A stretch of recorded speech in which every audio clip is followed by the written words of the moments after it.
Yo, it's your boy Ryan, Northwest Sports Fanatics, back at you with a new video. Today is Monday, June 17th, 2024, with your boy Ryan and the Northwest Sports Fanatics. Make sure you guys subscribe to the channel.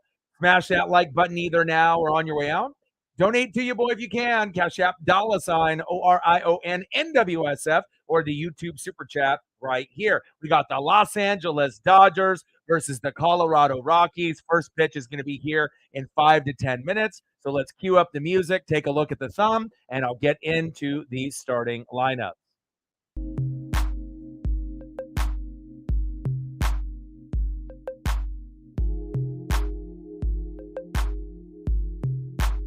And on the thumb, on the left, we have Shohei Ohtani. And on the right, center fielder Brenton Doyle. Mariners have a day off, so we're going to grind it out and do Dodgers and Rockies for my dad to salute him for Father's Day yesterday. Had a great time watching Shohei Ohtani get 2 homers. And, Mookie Betts ended up breaking his hand, so that was obviously the downside of the day. But the Mariners won. The Dodgers won on Father's Day, so fantastic memories there made. And, again, we got a 3-game set against the Guardians coming up on Tuesday, Wednesday, Thursday, and then we end up playing the Marlins. So we're going to be very, very busy here in the next week. Let's start it off with the starting lineup with the visiting Los Angeles Dodgers. Leading off for the Dodgers, DHing tonight, Shohei Ohtani. Batting second, catching for the Dodgers, Will Smith. Batting third, playing first base, Freddie Freeman. Batting cleanup, batting fourth, the former Mariner, left fielder, Teoscar Hernandez.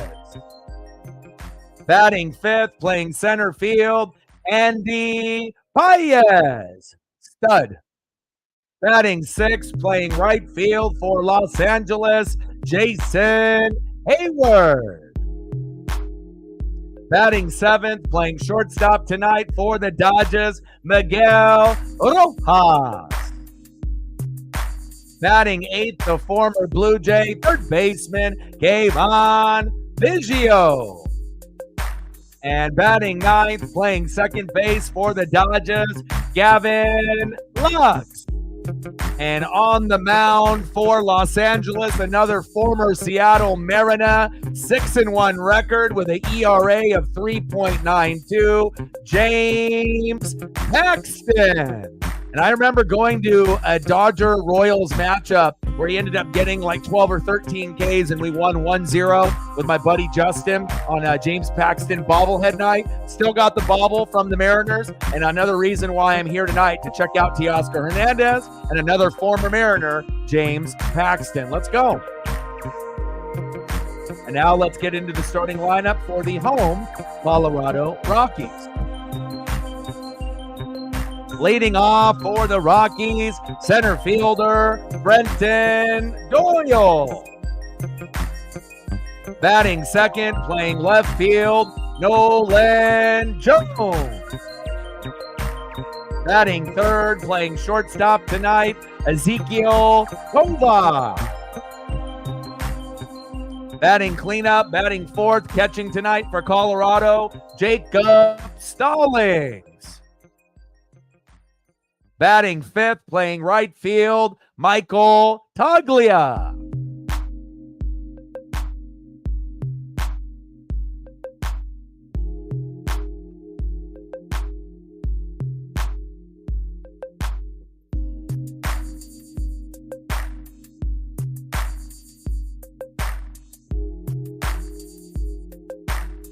Let me pull something up here real quick. Noticed it didn't format my next one, so let me grab it here real quick. I was looking for it. I was like, where is he? I was like, didn't I already put him up here? Sometimes that ends up happening. Where did he go? I know you're in here somewhere. There he is. I ended up doing a refresher before the stream, and for whatever reason, the number 6 hole just disappeared in this particular program. Batting in the 6th hole, first baseman Elehuris Montero. There we go. Batting 7th, DHing tonight, Hunter Goodman. Batting 8th, playing third base, Alan Trejo. And batting 9th, second baseman, Adel Amador. And on the mound for the Rockies with a 6-4 record and the ERA of 3.30, Cal Quantrill. Let's go, baby. I was getting very confused there. I had all the numbers listed, and all of a sudden it went from 1, 2, 3, 4, 5, and then 7, 8, 9. I was like, where the hell is my 6-hole hitter? But sometimes that happens in streaming, baby. Let's go. And again, we got Dodgers, Rockies here tonight. And then on Tuesday and Wednesday, Thursday, we're going to have the Mariners going on the road to the Cleveland Guardians. Mariners right now are a top 5 to 7 team in Major League Baseball, and you can say the same thing for the Guardians, so hopefully we can go 2 for 3. And then we're going to play the Marlins at the end of the week, Friday, Saturday, Sunday, and the Marlins are one of the worst teams in baseball, like the Rockies. But again, you can never count out any team in baseball Monday through Sunday. Like most Dodger fans, when they look at this particular lineup, with Nobu injured, Betts injured, you're thinking, okay, this might be an easy win. But anytime you go to the, Rockies and you feel that thin air and you're on the road, or you go and play someone like the Mariners did with the White Sox, sometimes it ends up being a little bit more difficult than anticipated. So hopefully this ends up being a decent matchup here tonight. And then we'll go Mariners Guardians, Mariners Guardians, Mariners Guardians, and then Mariners Marlins, Mariners Marlins, Mariners Marlins to kind of cap off the week. Let's go, baby. Matt in the building. What's good? Let's get to 100 donos, baby. Like, sub, donate, comment, share. We'll try to get 10 likes within the first hour. And then once we get there, we'll try to shoot for 30 to 50. And we'll always try to shoot for 100 in donos so I can pay some bills. Let's go. Yeah, that was a little surprising when I ended up looking at the lineup because I think it's because Paxton is pitching as a lefty. But I figured that we would get Charlie Blackmon or Ryan McMahon. Maybe we'll end up seeing them, DH or pinch hit, later on in the matchup. But they're off the injured list because we already know with Chris Bryant as well. They have a few players that normally are in the lineup all the time. Chris Bryant, obviously, former Cub, when he's not injured, he'll be in the lineup. Ryan McMahon is always in the lineup, and Charlie Blackmon, more times than not, is in the lineup as well. So when I ended up seeing the card, I was like, oh, wow, a little unusual, but I figured it was because James Paxton is a lefty, and they're trying to take advantage of that, but doesn't really make any sense. But again, this is the Colorado Rockies. They're like the White Sox and the Marlins. They're 3 of the worst teams in Major League Baseball. So I don't know if it's like, an automatic tank job where they're just trying to end up losing this matchup. But 25 and 46 record for the Rockies, 14 wins, 19 losses at home. And then the Dodgers, 44 and 29 overall, 20 and 14 record away. So we'll see what we end up getting here tonight. Hopefully it ends up being somewhat competitive. Did get a chance to see Shohei Ohtani go for 2 homers last night.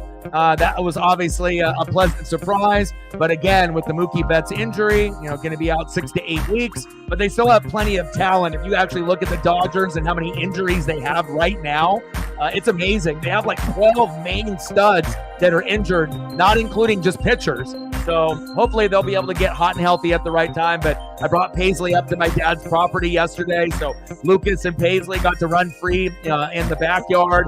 We got to watch the Mariners and Dodgers both win yesterday, which was fantastic. Obviously, when the Dodgers can beat up the Royals and then the Mariners can beat up the Rangers and we can get the brooms out and sweep them, I think everyone is starting to get on notice that the Mariners are the real deal this year. Yeah, sometimes the pitching is hit or miss. Yeah, sometimes we can't hit, but we're still a top 5 to 7 team this year, and that's very exciting. Eddie in the building, what's good? Let's go, baby. And I didn't want to be lazy since we didn't do a stream yesterday and I hung out with my dad for Father's Day. So anytime the Mariners have a day off, we're going to do a Dodger game if they're playing. Let's go, baby. Shohei Ohtani, Brenton Doyle, let's go. And again, on the mound for the Dodgers today, 6-1 record, former Mariner with Teoscar Hernandez. Another reason I'm here. 6-1 record, 3.92 ERA, James Paxton. And then on the mound for the Rockies, one of their better pitchers as well, Cal Quantrill, 6-4 record with an ERA of 3.30. So he literally has 25% of the wins total for the Colorado Rockies. So hopefully they can end up, wheeling and dealing here this evening.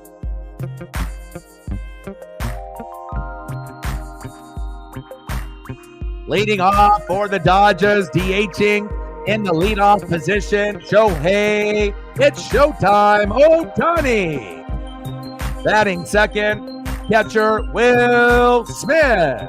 And batting third, first baseman Freddie Freeman. Going to be a little bit weird not having Mookie Betts in the lineup, but again, that'll give a good opportunity for guys like Teoscar Hernandez to step up. Max Muncy is out, Nobu is out, Betts is out. I mean, the list goes on and on and on. But again, we'll have to find a way to see what they can do here tonight. Let's go. Quantrill, 3.30 ERA. Rest of the starters for the Rockies, 5.91. So if the Rockies are going to end up, keeping up, it's going to be in game number one, this game that I'm doing. So happy that I get a chance to do at least another Dodger game. This is the second Dodger game of the season. Since I primarily do Mariners, I ended up doing the Dodgers and the Reds with Ellie De La Cruz, the first one out a couple weeks ago. All right, baby, here we go. Shohei Ohtani in the box. Like, sub, donate, comment, share. Help your boy out. First pitch is outside to Ohtani. 0-1 count.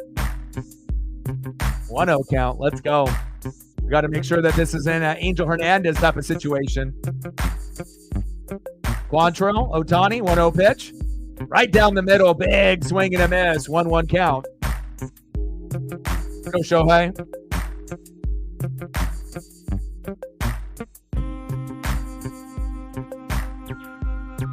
Pitch is low and outside. 2-1 count.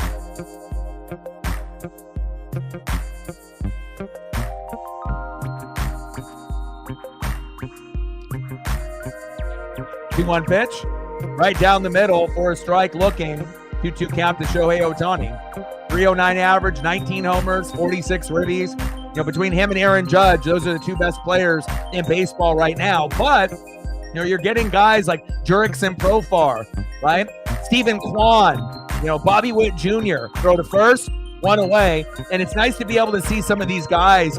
Obviously we know with Luis Ariz, he's been good everywhere. Twins, Marlins, now Padres.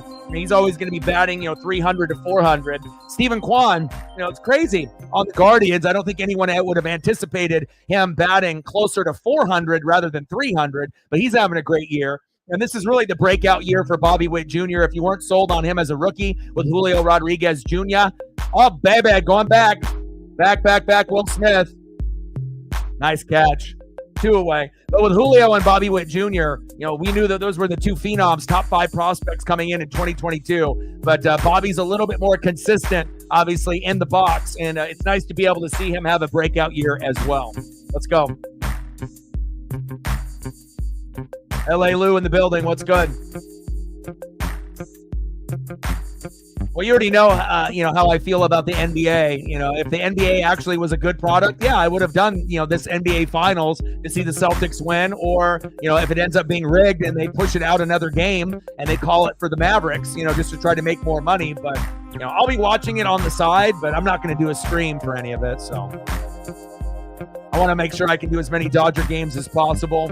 Since we're going to be doing probably 140, 150 out of the 162 for the Mariners. So that'll give an opportunity for about 5 or 10 for the Dodgers throughout the year. 1-1 pitch from Quantrill. Pitch is high, outside, 2-1 count.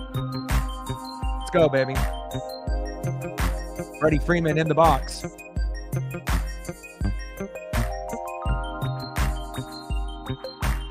Three-one count. Go, Freddie.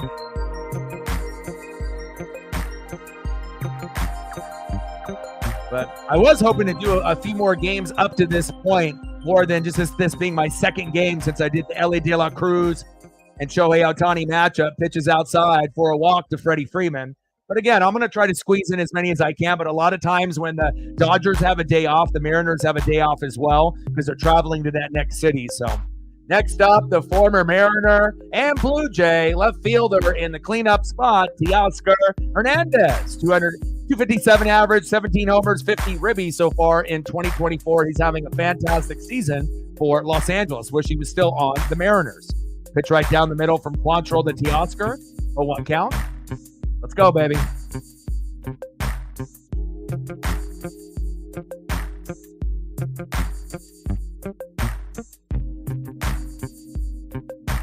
Yeah, I just saw that. You and Odin sent the message there.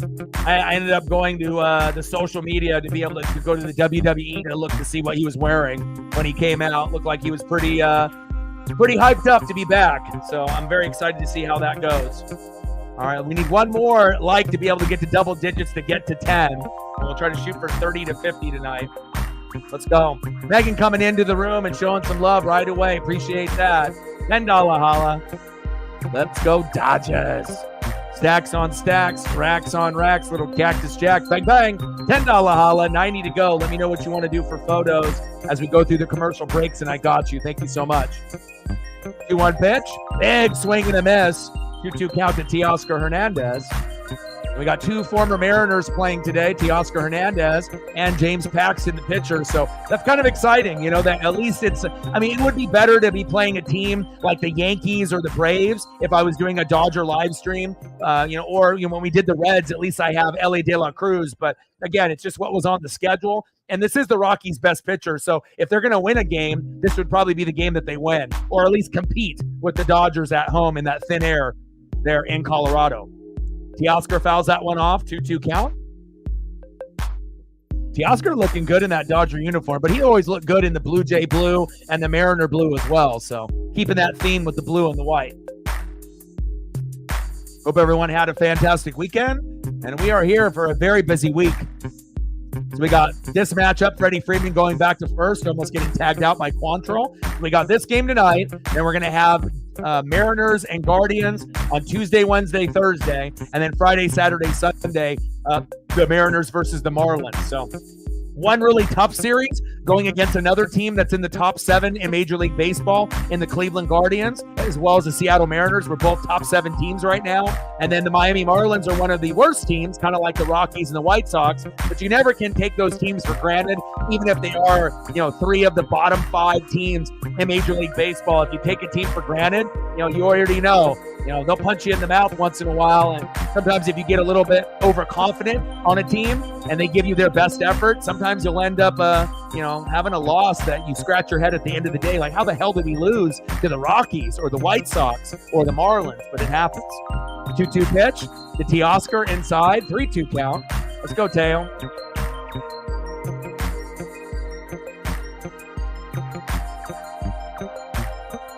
Top of the first, 0-0, 2 outs. Runner at first, Freddie Freeman. Mookie Betts ended up getting his hand broken last night in the matchup with the Royals and Dodgers when I met up with my dad. And he was on the ground for about 5 minutes rolling around in the dirt. So I already knew it was broken. I haven't seen a player get hurt that bad in years. Normally when you see a guy rolling around in the ground, they get hit in the face, they get hit in the eye, the nose, the jaw, with the baseball, and that's understandable. You might have a broken nose or a broken, eye socket or jaw, but, to have someone get hit, right on the hand and have his hand get broken maybe in multiple spots, he's going to be out to 6 to 8 weeks, so it's not going to be necessarily season ending, but, pretty close if you really think about it, since we're, in June, and then they're going to be going on that playoff push, obviously in September, and then the playoffs are in October. So I don't know what kind of Mookie Betts you're going to get when he comes back in about 2 months or a month and a half, but hopefully he'll end up coming back and he'll be well rested and motivated to come in and help. Teoscar, back, off the wall. There we go. Freddie coming home. 1-0 Dodgers. Nice. There we go. Freddie getting on base. Teoscar, I see you. 1-0 Dodgers. Let's go. Next up for the Dodgers, one of the best prospects they've had in years, center fielder Andy Paez. My dad was showing me a few of the cards that he got years ago. A lot of times when they're in the minors, you hear about guys, but you don't really know if they're going to pan out or not. But this is one of the best prospects the Dodgers have had that actually has lived up to the billing for Los Angeles. Let's go, baby. Show me something, Andy.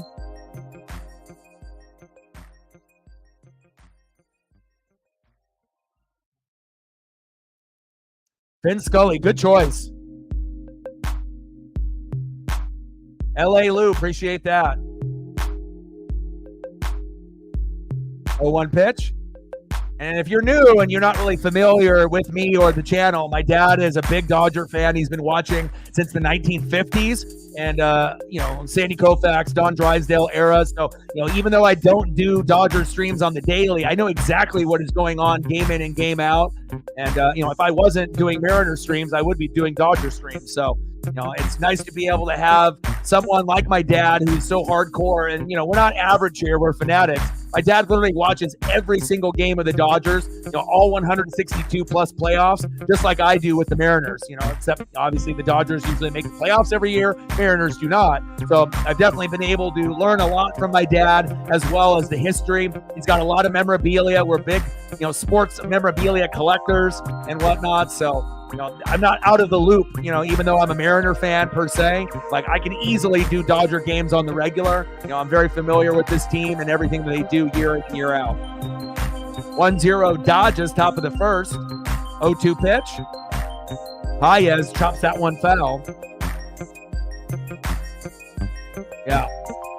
And me and my dad ended up meeting Sandy Koufax, Dodger legend, one of the best left-handed pitchers ever, besides Randy Johnson, the big unit, and Steve Carlton on the Phillies. So that was me at 10 years old, and, meeting Griffey when I was 7. So anytime you end up meeting legends like Ken Griffey Jr. and Sandy Koufax, Mariner and Dodger legends, it changes you and it shapes you for your entire life. And if I didn't meet those two players, maybe I'm not here today. Maybe I'm not doing this particular, type of live streaming. Maybe I'm doing, beat making. Maybe I'm doing video games and I'm a streamer, for video games. Who knows? But sports has always been really big. But let me tell you, when you end up meeting, icons like that at 7 and 10 years old, it really shapes you for the rest of your life. Paez got hit in the hand. Luckily, that wasn't a Mookie Betts situation there. Paez to first. I don't know what it is with these pitchers hitting the Dodger players, but luckily it wasn't as serious as the Mookie Betts broken hand issue. Runners at first and second now for LA. Next up for Los Angeles, right fielder Jason Hayward.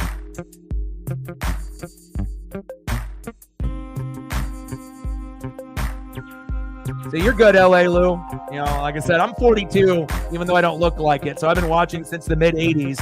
And my dad's in the 70s. And again, Koufax, Drysdale, Duke Snyder, Oral Hershiser, Kirk Gibson. I mean, we can go, all up and down with all the legends in the past. And so again, I'm not out of my element with this one bit. Top of the first, 1-0 Los Angeles. Runners at first and second, 2 outs. First pitch to Jason Hayward, takes a strike looking, 0-1 count. Yeah, I mean, if I could choose any player to be able to meet, on the Dodgers, Koufax would have been my number one, just like Griffey would have been my number one as well. And then after that, obviously, Randy Johnson, Edgar Martinez, Ichiro. I mean, if I ever had an opportunity to meet those guys, that would have been a dream come true. But, to meet the two best lefties that never got, caught cheating or no PEDs, no steroids, best left-handed pitcher, best left-handed pure hitter with no steroids or any PEDs, pretty special.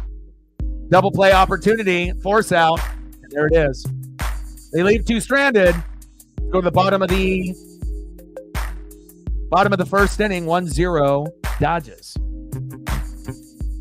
Oh, Scully would have been sweet too.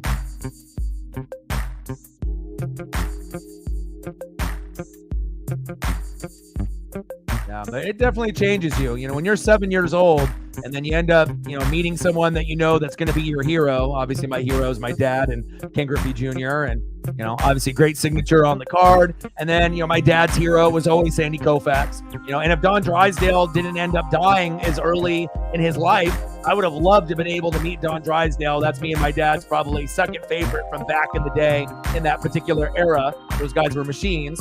And we still try to be able to go to games in Seattle when the Dodgers come in town whenever we can. So. All right, baby, let's get into the bottom of the first inning. 1-0 Los Angeles.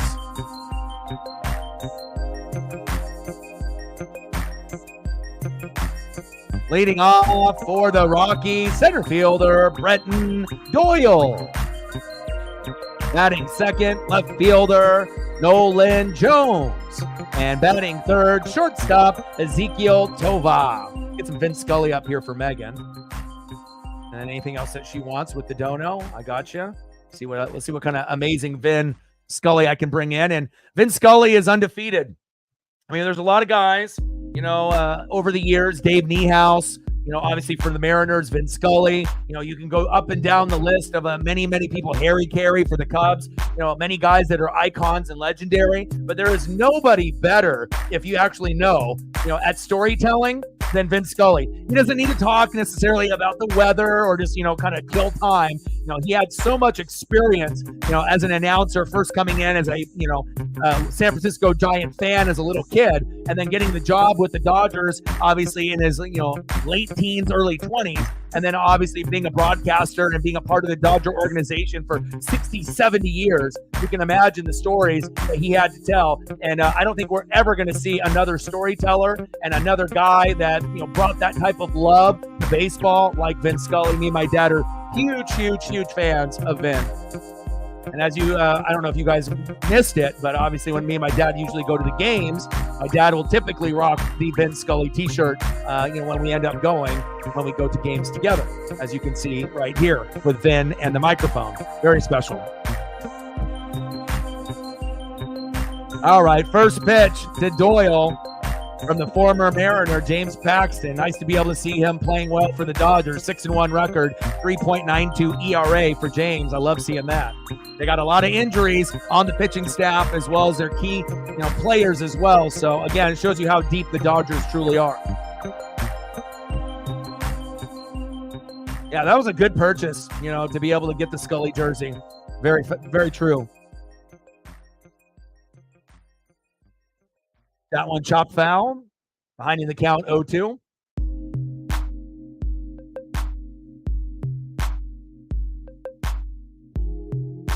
Yeah, he's super talented.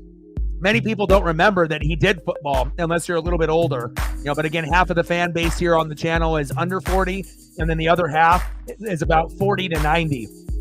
So it's nice to be able to hear the stories, from people that are my age, younger than me, as well as people that are older than me and even older than my dad. So when we get people that are in the 80s and 90s, I love being able to talk to people like that, because they've been around the block many, many times, and they know, what sports was like back then, and obviously how sports transitions now into 2024. Bottom of the first, 1-0 Dodgers. 0-2 pitch from Paxton to Doyle. Popped up. That one goes into the crowd, foul. Count remains 0-2.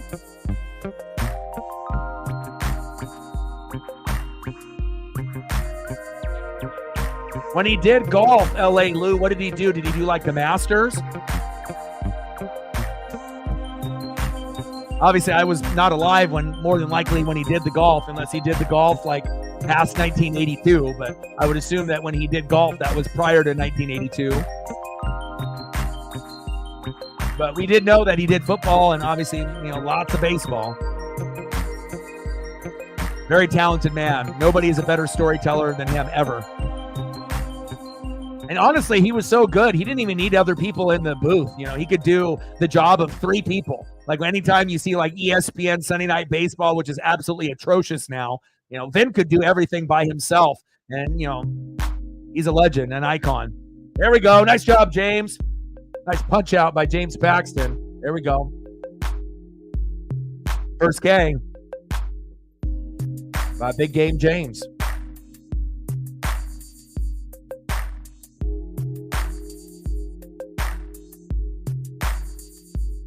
Next up for the Rockies, left fielder Nolan Jones.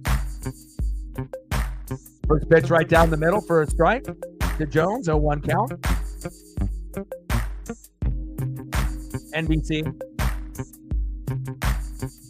Like a lot of the events, anytime you're contracted by a network. Chopper. Throw to first. There we go. Got him. 2 away. Next up for the Rockies, shortstop Ezekiel Tova.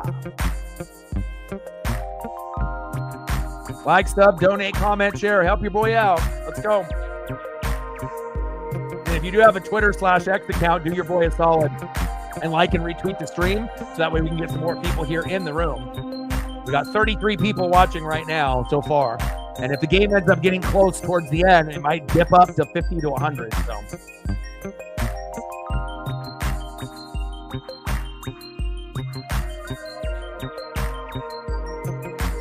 Shout out to Megan, Sarah, and Matt for helping out on the Twitter/X side. And we'll get some more Fit and Scully photos up for Megan as the stream goes along. Appreciate you. Bottom of the first, 1-0, Dodgers. 0-2 count to Tova. Got him, baby. Baited him. Nice job, James. There we go. Nice start for James Paxton. 1 inning pitch, no hits, no earned runs, no walks, 2 Ks. I mean, it wasn't a 3K inning, but pretty close. 14 pitches, 12 strikes. I like that. Let's go. See who's next up here in the top of the second for Los Angeles. They'd had to maneuver the lineup a little bit since Mookie's going to be out for 6 to 8 weeks with a broken hand. Very unfortunate. But hopefully he'll rest up and heal up quickly. Next up for the Dodgers in the 7-hole, shortstop Miguel Rojas. Batting second, third baseman filling in for Max Muncy while he's injured, Kayvon Biggio. He ain't no Craig Biggio, I'll tell you that. But again, wasn't very good for Toronto. But again, when you play with a lot of GOATs on Los Angeles, you would think that it'll improve him, mentally, physically, just being around all these great players and a few Hall of Famers. So hopefully Biggio can pull up the slack and pick up the slack, obviously, until Muncy is healthy. And batting in the 9-hole, second baseman, Gavin Lux. Let's go, Dodgers.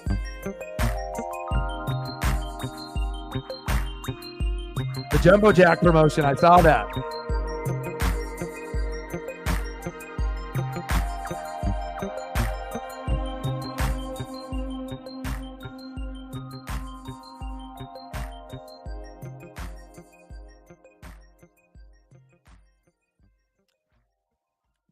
Let's go. I am ready.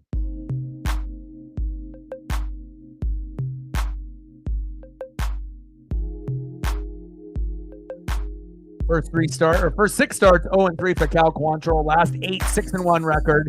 ERA went from 5.34 to 1.91. So obviously a big improvement, and this is the best pitcher for the Rockies. So again, if they're going to keep it somewhat close or have a chance to win, you would think this would be their best shot. But sometimes you end up having a pitcher that's got an ERA of 5 to 10, and then the Dodgers just can't hit, and they'll just have an off game. So there we go.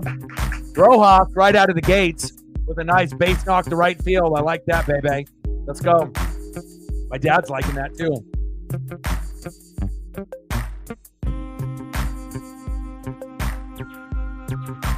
Nice job, Miguel.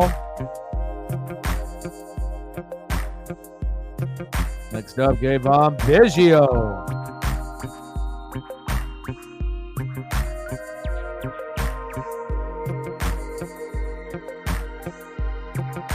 First pitch from Quantrill to Biggio in their first strike, 0-1 count.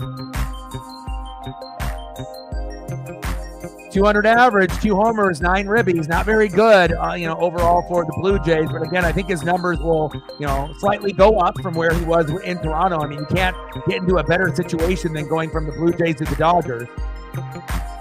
Throw to first. At least the runner advanced, and it wasn't a double play there. Well, it can't get any worse than what he was, obviously, there in Toronto. So, I mean, he'll slightly get better. I don't think he's going to be a 300 hitter or anything like that, but he might be able to go from 200 to 220, which isn't saying a lot, but for him, it's something. Next up, second baseman, Gavin Lux. 2 inning average, 2 homers, 9 ribbies. Not very good, overall for the Blue Jays. But again, I think his numbers will, slightly go up from where he was in Toronto. I mean, you can't get into a better situation than going from the Blue Jays to the Dodgers. Well, it can't get any worse than what he was, obviously, there in Toronto. So, I mean, he'll slightly get better. I don't think he's going to be a 300 hitter or anything like that, but he might be able to go from 200 to 220, which isn't saying a lot, but for him, it's something. Next up, second baseman, Gavin Lux. I mean, we already know the players that aren't very good for Los Angeles. Guys like Austin Barnes, very hit or miss. Biggio, more than likely, isn't going to do a whole lot for you. Some of these guys are just going to be fillers while they're waiting for the main starters to come back from injury, like Mookie Betts and Max Muncy. See what Gavin has to offer here. Yeah, it wasn't a double play. So, I mean, again, not being able to, necessarily get a hit himself, but at least he didn't hit into the double play. Little fly out to right, 2 away. Got to look at the positives in every single thing, even if the player isn't very good. Lou, you know it. You know exactly what I'm talking about. You got to look at every single positive, even when things are not looking too bright for a player. Lux flight out to right, 2 away. Next up, DHing for the Dodgers, Shohei Ohtani. 2 home runs last night from Ohtani. That was a sweet performance to be able to see in person.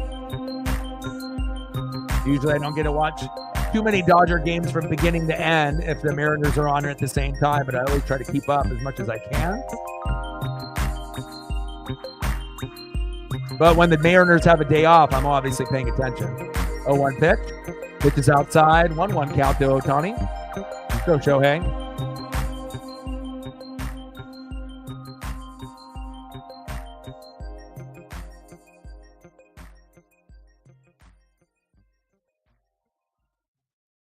Yeah, Taylor's not very good either. I mean, there's a few players. I mean, you can't expect every player to be, Mookie Betts, Freddie Freeman, Shohei Ohtani, and Teoscar Hernandez, or like a Max Muncy. I mean, they already have an all-star lineup. You're going to have a few positions and a few players that are going to, be young, or they're going to be minor league guys that are coming up, or guys that get traded over, just trying to fill the gaps. 2-1 pitch. Pitch is outside. I mean, you're never going to have a 1 through 9 that's an all-star team. But again, if you're looking at teams, I mean, the closest thing you have to that, one of them is going to be the Dodgers. But especially if you have, millions and millions of dollars funneled in by a bunch of the businessmen, they lack no amount of money whatsoever. Big swing and a miss for Ohtani on that 3-1 pitch. Count is full. 3-2 count. Top of the second, 1-0 Los Angeles. Runner at second, 2 outs. Quantrill on the mound, 39 pitches in. Ohtani, 0 for 1. Let's see if he can get a hit here. 3-2 pitch. Ohtani. There we go. Let's go, baby. Nice RBI for Shohei Ohtani. 2-0 Dodgers. Let's go. It's showtime, baby.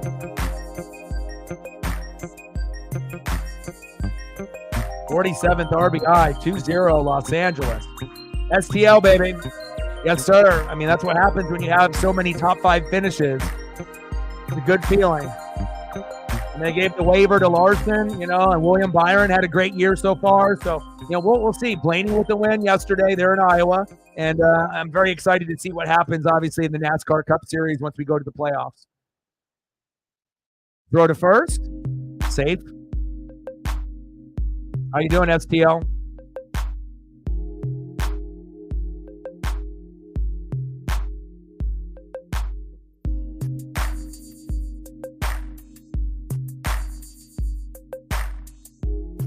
Will Smith in the box, taking a strike.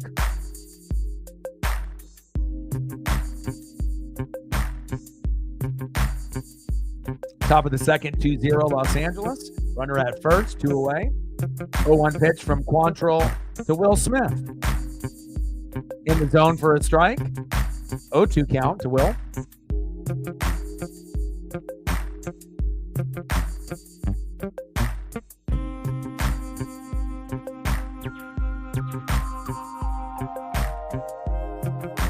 Oh-2 pitch from Quantrill. Top foul behind the plate. Count remains 0-2. Let's go, Will.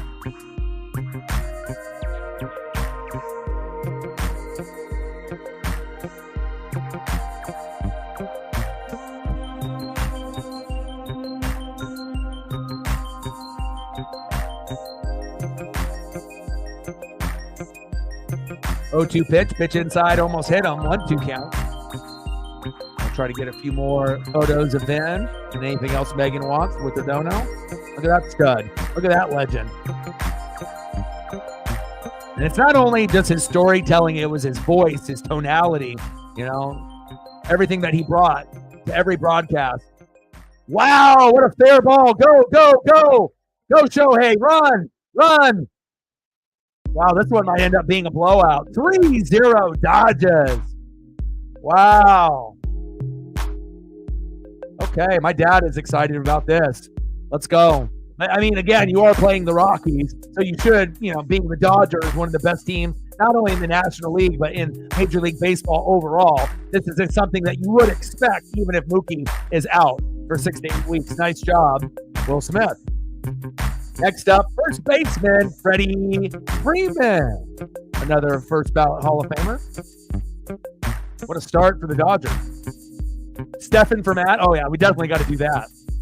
We know how much Matt loves Stephen.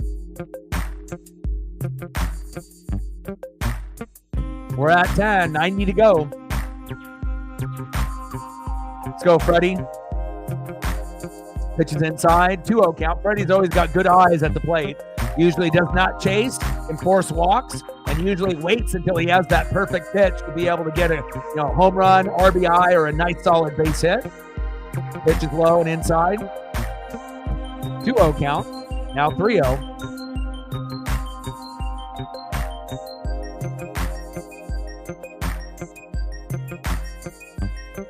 Pitch, and he walked him. That's one thing I really respect about Freddie. He's got some of the best eyes at the plate out of any player that I've seen in this generation. Very, very patient. I wish Julio Rodriguez would have that type of patience as Freddie Freeman, but I highly doubt it.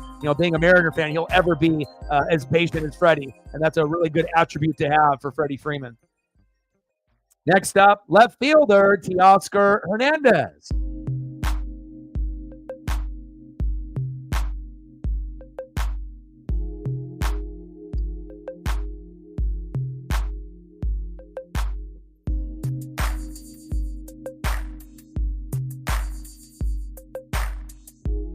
I'm glad you're doing good, STL. And again, at some point, if we ever can get enough viewership to do NASCAR Cup Series races again, I would love to do them. I mean, I watch them with Paisley from beginning to end. Sometimes I even watch the trucks and the Xfinity Series. But again, I have to make it, worthwhile. Again, if I'm doing this as a full-time job, I have to make sure that we're going to get the right amount of views, potential subs and potential donos. I can't just be going in with minimal views and, low donos, on something like that where I can just enjoy it, with Paisley since I'm working pretty much every day. So, but if we ever get back to a point where we can do them again, where we can get 1,000 to 2,000 or more, people in the building, and we can end up doing, some races, I wouldn't be opposed to it. I do love, doing NASCAR streams, NFL, college football, wrestling, WWE, MLB, NHL, and then NASCAR. And really the only thing I don't enjoy is the NBA. But every once in a while, maybe we'll throw in an NBA stream here and there. But I honestly would rather do almost anything than doing the NBA. It's not a very good product, so.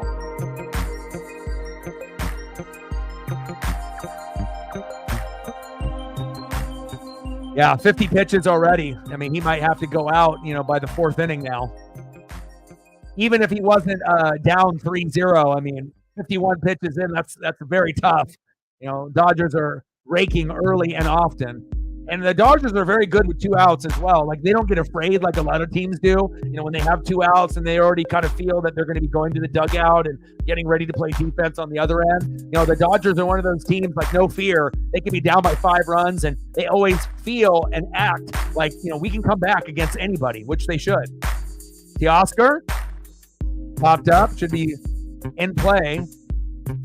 The inning is over. You left 2 stranded at first and third. Cal Quantrill is saying, fuck my life. I need to be able to get the showers. Dodgers 3, Rockies 0. All right, let's see if I can get some more Vince Scully photos up here for Megan. Appreciate you. What other Vins that we can pull up here?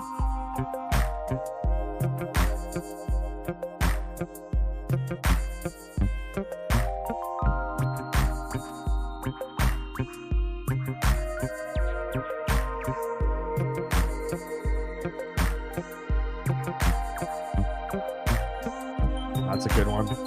That's my boy. Then we got to go old school too. Like when he first ended up getting his job, with the Dodgers. So we need to make sure we get Vin as a young, handsome man getting his break, being a Giant fan growing up, and then transitioning to be a Dodger fan and working for the Dodgers for 60, 70 years. Oh, baby, look at Vin. Love it. I'm going to miss him.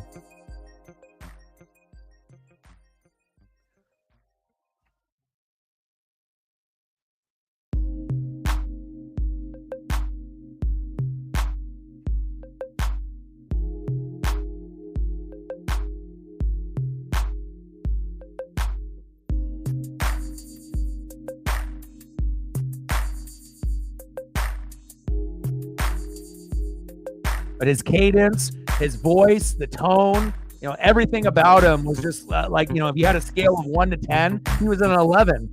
It was amazing, And again, me and my dad love Vin, always looked up to him. And again, it's just, you got to think how rare it is to be a part of an organization as an announcer. It's one thing to do it for 10 years, and then to do it for 20 years. But then when you're doing it for 50, 60, 70 years, where you're doing it pretty much your whole life, by the time you were, 18, 19, 20 years old, and then you made it all the way to you were 80, 90 years old, it's like unheard of. There's only been a few guys that have been able to do what Vin did, and I was glad I was a part of it.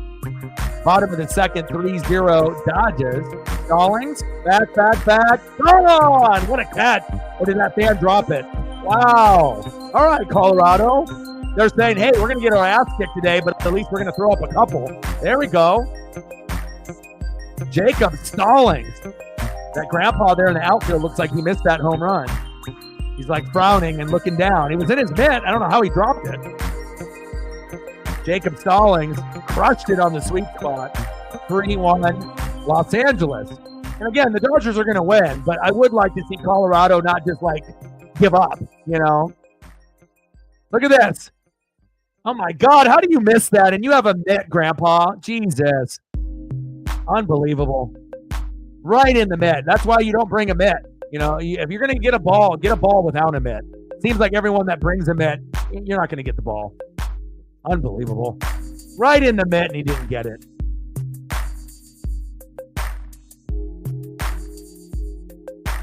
Next batter for the Rockies, Michael Toglia.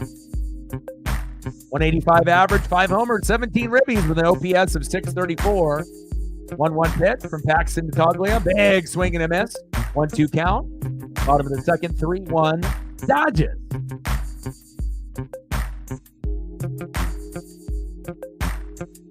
Possibly. 1-2 pitch from Paxton. And I don't want to see Paxton get roughed up. Again, I always enjoyed watching him on Seattle. And again, he's got a good 6-1 record. They got a lot of pitchers that are injured, not healthy just yet. So again, when you have a pitcher like that, you want him to continue his greatness and his great season that he's had with Los Angeles. Toglia into center field to Paez. 1 away. Next up for the Rockies, first baseman Alejandro Montero. Says, get your Rockies taco special when the Rockies score 7 or more. Well, they're probably only going to score 7 or more like once or twice a season. So I don't know how many tacos they plan on giving away, but that's probably why. Why would they make it so difficult? 7 runs for one of the bottom 3 teams in baseball? What kind of promotion is that? What? You got 162 games. How many times are they going to hit 7 runs or more? Honestly, 5 times or less? Unbelievable. That's probably why they did it. Pitches outside. 2-0 count for Paxton. 7 runs for the Rockies. Ridiculous. Zay with a 10er. Appreciate you, Zay. Thank you so much. Let me know what you want to do, Zay, if you're still in the building. If you want some Saints photos or anything else, I got you.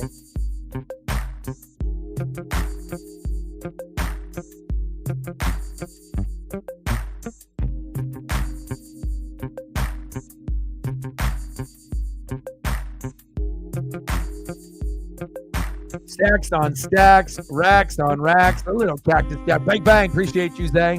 Hopefully he's still in the building. There you are. I was hoping you were still there. I just noticed. I don't know if you did that earlier and whatnot, but I just checked my phone. Popped up. There we go. 2 away. Kenny Lofton. Good choice. Montero flied out to center. 2 away. Next up for the Rockies, DHing for Colorado, Hunter Goodman. Appreciate you, Zay. You and Reefer really helped me out, over the weekend during the WWE pay-per-view. I was a little nervous with that, so appreciate you. Throw to first, got him. 3 up and 3 down.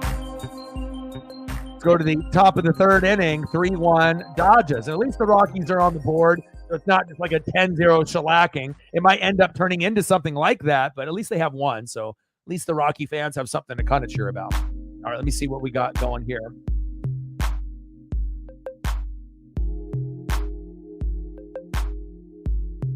Let's go through the VINs here. I'll keep these up here.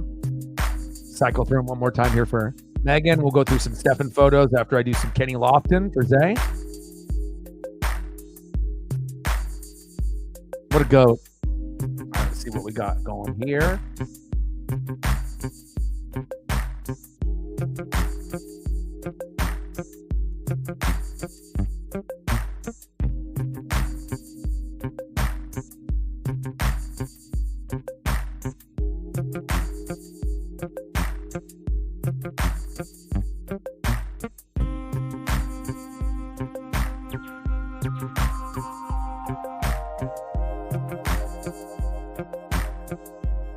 I'm going to hit you with Kenny Lofton, Albert Bell, and Carlos Baerga.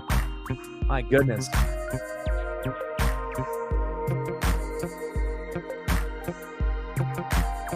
I think they should have kept it the Indians rather than going to the Guardians, but, it is what it is.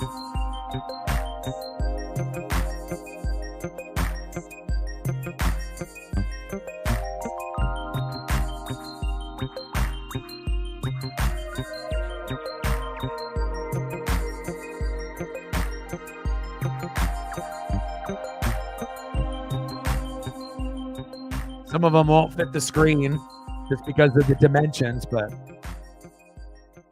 we got to get at least one sliding photo, maybe a batting photo.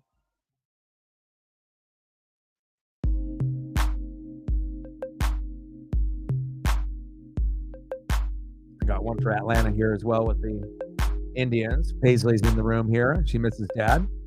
Hi, Paisley. That one chopped foul by Paez, 0-1 count.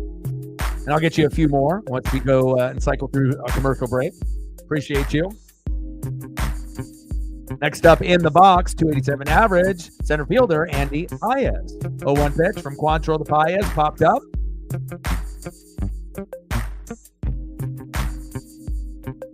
Nice catch by Doyle. 1 away. Next up for Los Angeles, right fielder Jason Hayward. 0 for 1. Let's see if he can make it 1 for 2.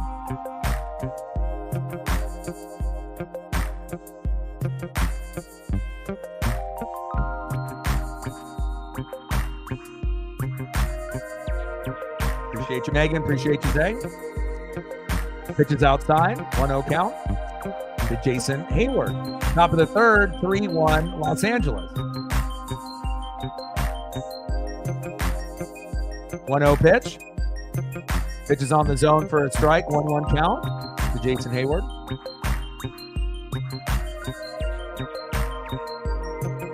Joe, my boy. I messaged you and Mr. Williams, and I know you guys work a lot and you guys are busy. And I've seen on social media, some days you're having good days. Obviously with your son, other days are a struggle. I always am thinking about you. I'm always praying for you. I know things have been tough. We got a great chance to be able to work together. And when we worked together, out of all those warehouse guys, you were always my favorite because I felt you were the most genuine and you were the most real. And, you've taken care of me. I took care of you, and again, I didn't have any problem, giving away some of my Dodger collection to you.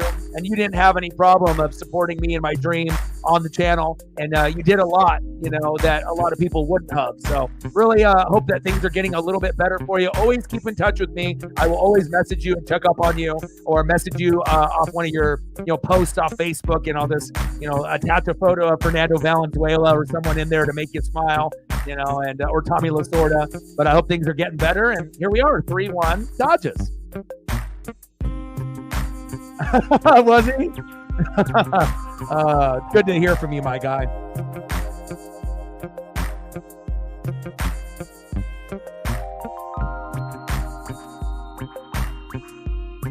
Top of the third, 3-1 Dodgers.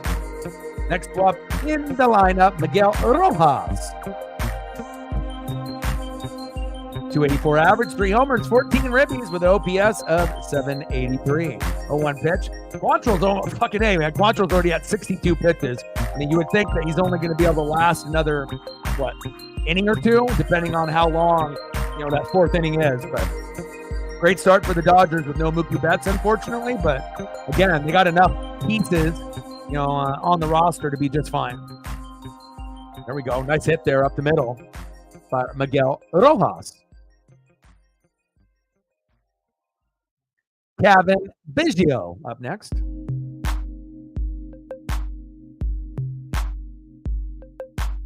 He definitely isn't no Craig, for sure. Like every time, his dad is at a game, he never shows any emotion. Like first hit for the Dodgers, and he just turns it. I think his mom gets more happy about the hits rather than dad. But again, hard to live in your dad's shadow. If you were a pro player, and certain situations, you'll have Ken Griffey Sr., Ken Griffey Jr., where the son ends up being better. But in this case, the dad is, a billion times better than the son. So, but at least he's in the big leagues. That's saying something, I guess. 0-1 pitch. Pitch on the zone for a strike. 0-2 count.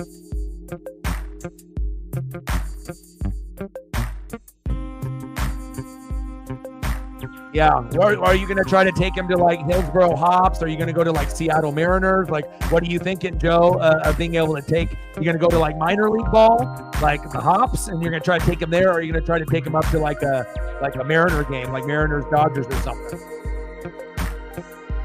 I'm only going to be able to go up once or twice. Odin's son with the like and share on the Twitter/X. I appreciate that.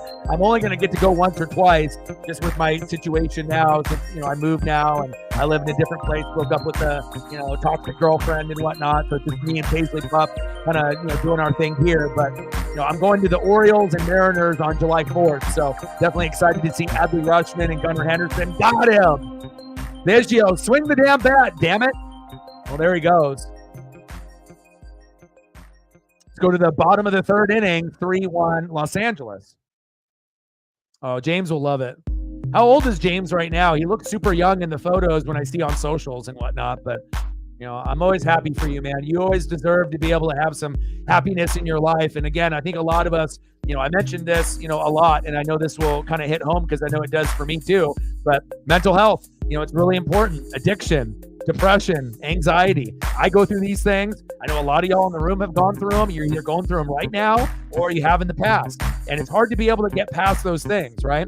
So you got to be able to make some minor adjustments to your daily routine. And if you don't have a daily routine, get one. The more positive things you can have in your daily routine will help you out long term. And not only that, short term.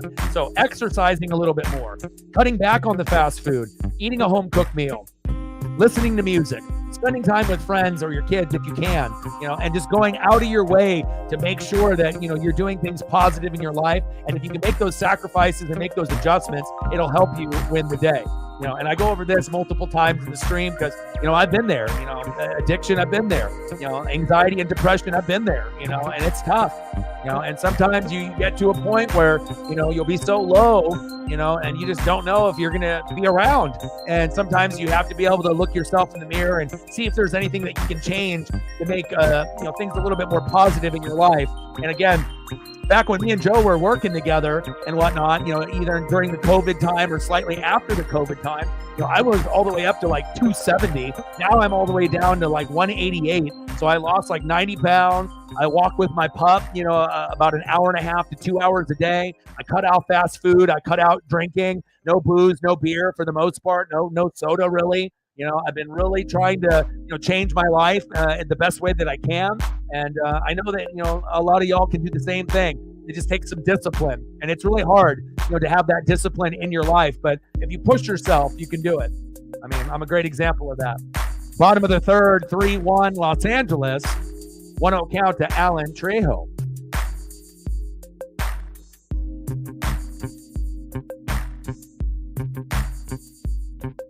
But I've been, doing this dream. It took me, I've been doing it for 12 plus years. This is my 8th year on YouTube, but it took me 10 years to go full time. And now I'm full time for the 3rd year. So right at the end where me and Joe worked together, that's when I started going full time with YouTube around that time. So it's been a minute. And I hope that you're doing well. And hopefully we can meet up one day. Maybe go grab something to eat or something somewhere or something. So. Or maybe, go to a local car show or something for a couple hours. I know you post some of that type of stuff, and I like the same kind of stuff that you like. So maybe one of these days we can figure something out. Rubio in the building. What's good? 5 years old. Great age. 2-2 pitch. Hayward is there. 1 away.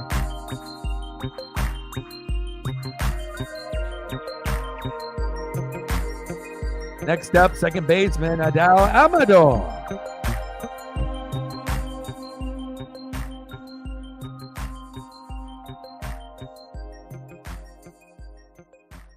Let's go, Paxton. 6-1 record, ERA of 3.92 going into the game. First pitch, in the zone for a strike. 0-1 count to Amador.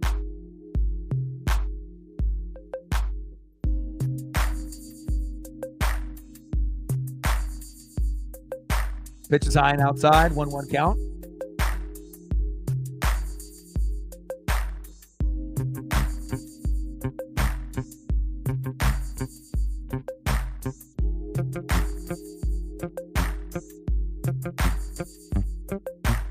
That's awesome. Yeah, I think after I last saw you, I've had some pretty good luck. I ended up getting a Julio Rodriguez, foul ball in his rookie year. Then I got an Aaron Judge ball that same year where he had the, 62 homers. So I've gone to not a lot of games, 7 or 8, but I've gotten 3 baseballs. Kike Hernandez was the first one when he was on the Dodgers like a year or 2 before COVID. Then Julio in his rookie year, and then Aaron Judge. And I'm hoping to be able to get a Cal Raleigh ball, or maybe Gunnar Henderson or Adley Rushman, since he's got Northwest ties. But my buddy that I'm going with has been to like 150 games in his life. He used to live in Oregon, then he moved to LA, and then he moved back to Oregon. So between the Mariners and the Dodgers, he's gone to like 150 games, but he's never gotten a ball. So I'm thinking, hopefully I can end up getting a ball or 2. But if I only end up getting 1, I'm going to definitely give it to him so that way he can have that memory. Unless he ends up catching 1 himself, but, I scrap a little bit more than him. Wow, how did Paxton miss that? Unbelievable. Come on, James. You got to get that. Right through his legs.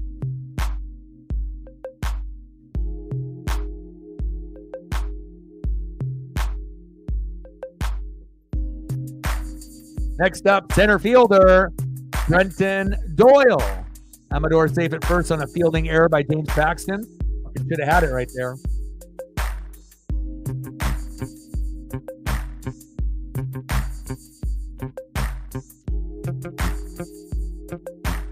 Hops games are always fun. I wish we had the Portland Beavers still here with the AAA affiliate, because that was like the closest thing to a Mariner game that you could get in the late 80s, early 90s. And I ended up going to like the AAA All-Star game on one of the last years that they existed. I remember it was like 105 or 110 down there at Civic Stadium. But I miss it, man. It's nice to be able to have like, those AAA affiliates. Back early on, it was with the Twins when they were very, very good.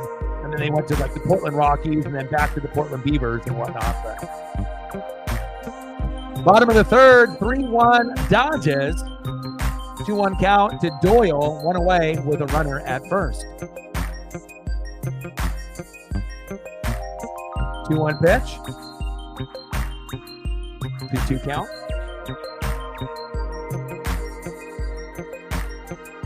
See where we're on the likes. If you haven't smashed the like button just yet, please do. Thank you, Joe. I appreciate you, man. Joe with a tenner. Thank you, Joe. I'm always grinding, man. A lot of those people that we used to work with, I don't think they really understood, what I was doing and the grind and whatnot. But, it's nice to be able to, interact with people that understand the dream and the goal and the vibe and whatnot. So appreciate you. Joe with a tenner, my boy.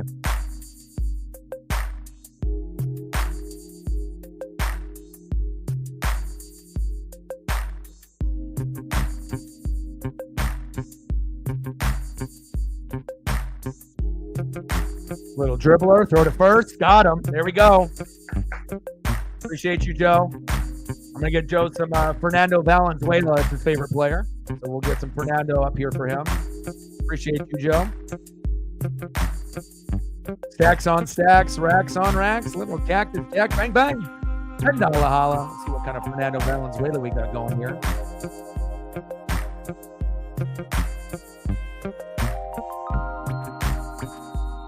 I can queue up another Kenny Lofton here first for Zay. And then we'll get into some Stefan after I get some photos of Fernando here.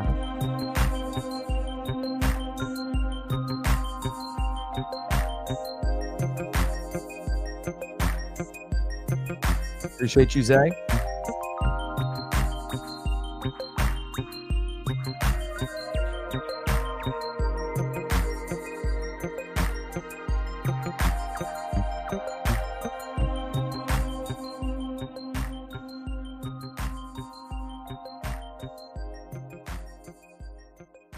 Cycle back through here.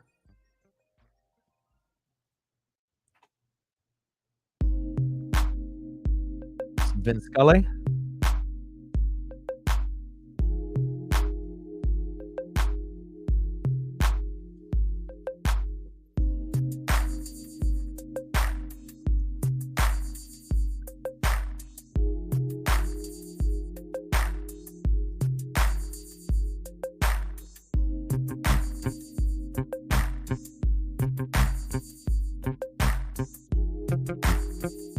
Let's go, baby.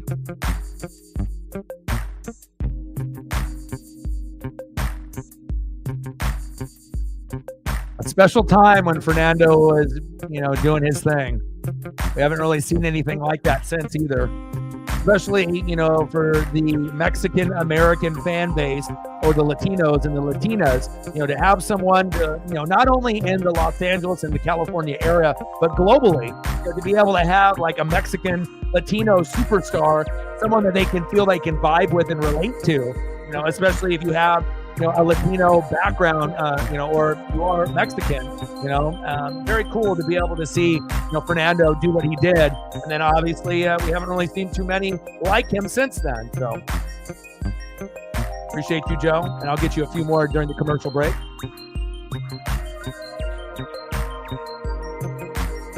Next up, Shohei Ohtani. We're at the top of the fourth, 3-1 Los Angeles.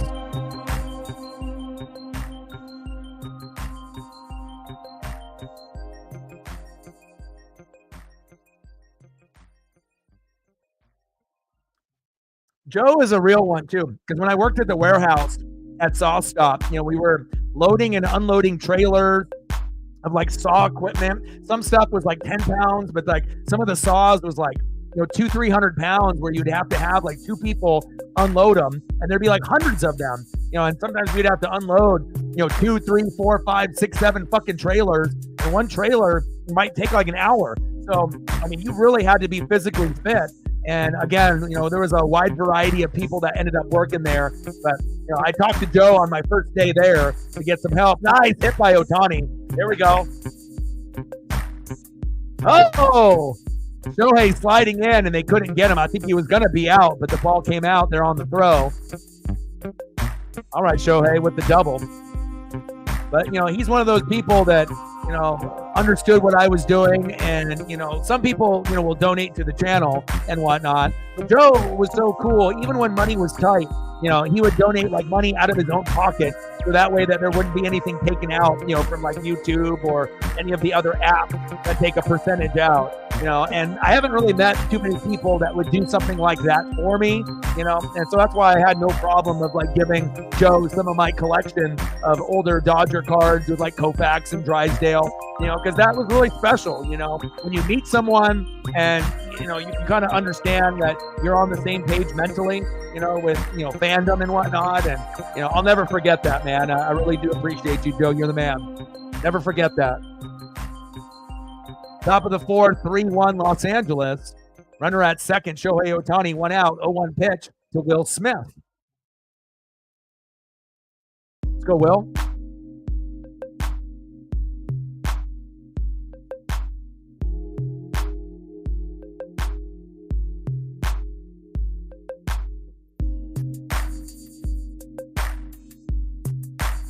Oh, 2 pitch. Pitch is low and outside. 1-2 count.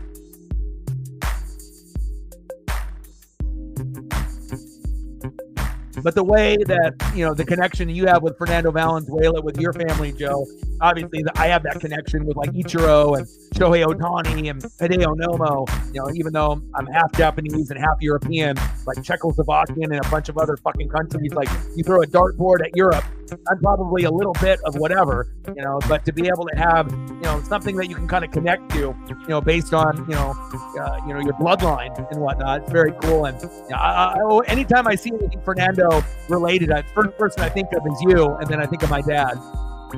Popped up, obviously both being hardcore Dodger fans. Like when I got my dad the Dodger Fernando Valenzuela auto, on the card and whatnot, I was thinking, shit, man, I wish there was 2 of those, so that way I could have saved one and gave one to you too. But I know you got a pretty good Fernando collection and a pretty good card collection as well. So top of the fourth, 3-1 Los Angeles. Next up, Freddie Freeman. Let's go, Freddie. Freddie's got maybe the best plate discipline in the league. Doesn't really swing at a lot of garbage like Julio Rodriguez does for my Mariners. He's very, very patient in the box. He can take walks left and right, but he's always waiting for that particular pitch so that way he can cash in. He's a first ballot Hall of Famer. And again, the Braves really haven't been the same without him. Like, the Braves are still a good team, right? But it just seems like with Atlanta, I don't know if they want to admit it or not. And obviously they had a replacement with Olsen coming in, but Spencer Strider, Ronald Acuna Jr., with those 2 injuries this year, it's always going to end up being the Dodgers, the Braves, the Phillies, and now you got the Brewers this year. And there'll be some magical team that comes out of nowhere in the National League, and we'll see what happens. But, those are going to be kind of the cream of the crop. And then obviously on the opposite side, you got Orioles, Yankees, Mariners, Guardians, and Royals. So we'll see where it goes, but those are the kind of main powerhouse teams that we're seeing right now, and I don't really see any of those teams falling off after the All-Star break. Look at Freddie, 334 with highest career average with runners in scoring position. Ridiculous. Is that good? 334? Fucking A. You know what that is? That's fucking electric, baby. Go, Freddie.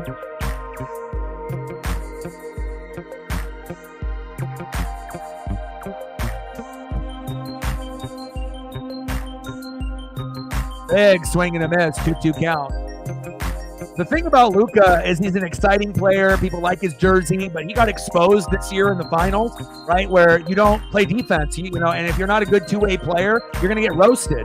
So it's like, yeah, you got 2 offensive guys, but their supporting cast is much better on Boston. And even though this is kind of like kind of a cheap Boston win, because every team they played, their Hall of Fame player that they were supposed to go against was hurt. So I feel like this is kind of like, I don't want to say it's a bullshit championship like the Lakers and during that COVID season. I don't think really people care or really are going to acknowledge it the same type of way in years past, because they had an easy path. They didn't really have to go against the Dame, Damian Lillard, Giannis. They didn't have to go against Joel Embiid. They didn't have to go against Jimmy Butler. Like, you literally were going against teams that were beat up and hurt.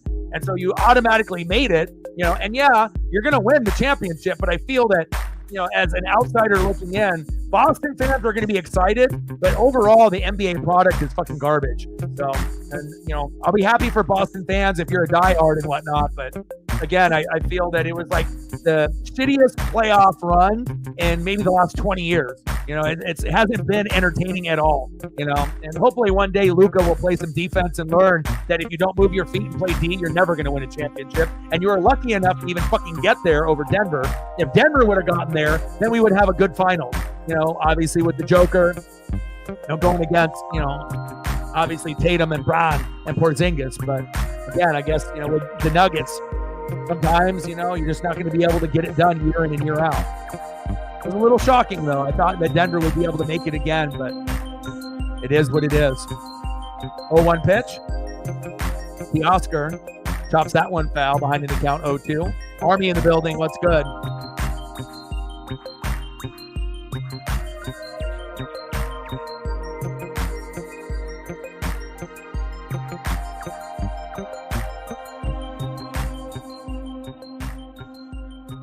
Top of the fourth, 3-1 Los Angeles. Runners at first and second, 2 outs. 0-2 pitch to Teoscar Hernandez.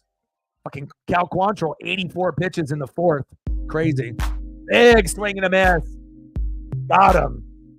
We'll give him a little love. All right, Cal. This is the best pitcher on the Rockies. He's got 25% of their wins. They have 25 wins total, 46 losses. He's got 6 wins out of the 25. So, again, everyone's ERA is in the 5s besides him. He's got an ERA of 3.30, 6-4 record. Everyone else is an ERA of 5, 6, 7 or above. So, again, this was their only chance to probably win or keep it close unless the Dodgers players slump, in games 2, 3, or 4. But at this point, they're only down 2 runs, but I'm not sure if you're going to be able to get it done, especially when you normally see a Rocky lineup in the past. It would have the former Cub, Chris Bryant. You would have the guy that had one of the best beards in baseball, Charlie Blackmon, right? And also Ryan McMahon, no relation to Vince or Shane. So, again, when you don't have those 3 players in the lineup, playing, it's a little odd to be able to see this lineup, but they're only down 2 runs. But I highly doubt they'll be able to come back, and you would assume the Dodgers will get above 5 runs before the game is over. Let's get a couple more photos here for my boy, Joe. See what else I can find here for some Fernando Valenzuela. Stud.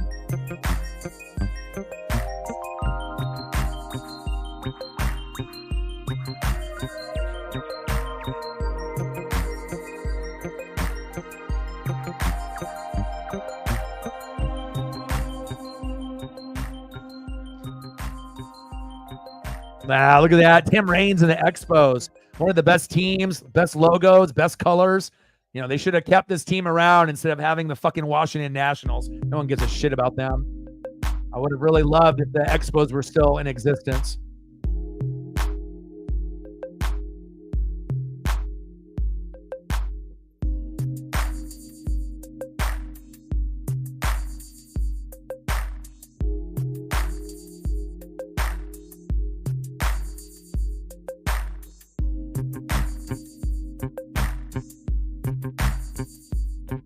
One more here for Joe. A few of them didn't format, but at least I can get one more here. Next up is Ezekiel Tovar. 0-1 pitch from Paxton to Tovar. Pitches outside. 1-1 count. Appreciate you, Joe.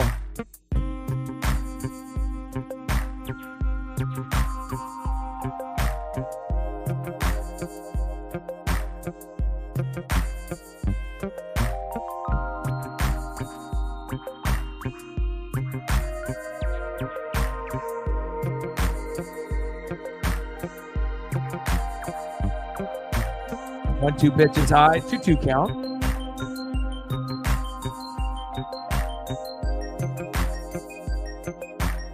Bottom of the fourth, 3-1 Los Angeles, 2-2 pitch. Big swing and a miss, got him.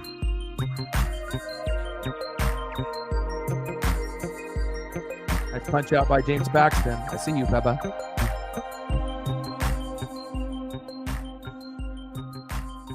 Next up for the Rockies with the homer earlier in the matchup, catcher Jacob Stallings.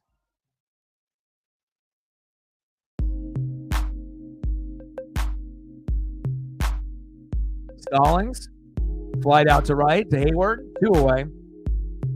How you doing, Army? Hopefully you're having a good day. And obviously, since the Mariners have the day off, and I ended up going to see my dad for Father's Day. Watched Shohei Ohtani blast 2 home runs, and then Mookie Betts break his fucking hand and roll around on the ground for 5 minutes. So that was the only downside of it. But my pup got a chance to hang out with his pup in the property in the backyard, and they got to run free and act a fool together. So they had a good time. And again, we got Guardians and Mariners the next 3 days, and then we go Mariners and the Marlins. So again, the Guardians and the Mariners are both 2 top 7 teams. So we'll see what happens there. Hopefully we can win 2 out of 3. And then the Marlins are a shitty team, just like the White Sox and the Rockies. But again, you never know what you're going to get when you play a shitty team. If the bats and the pitching is suspect, you could lose a few of those matchups. So I'm hoping that we can win 2 out of 3 against the Guardians. And then we can, hopefully win 2 out of 3, 3 out of 4, depending on the series with Miami on how many games it is.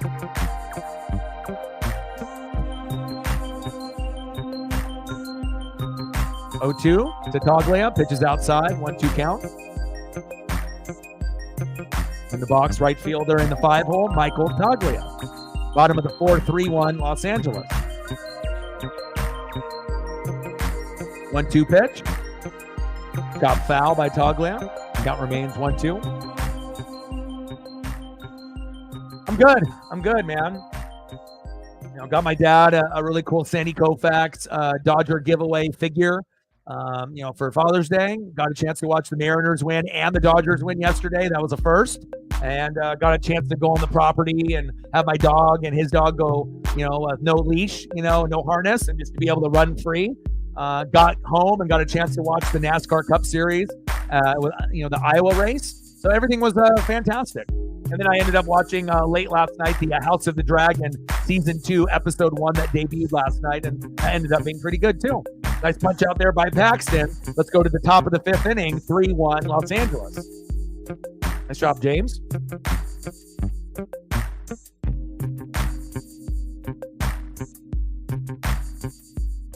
Take a look at the stat line here real quick.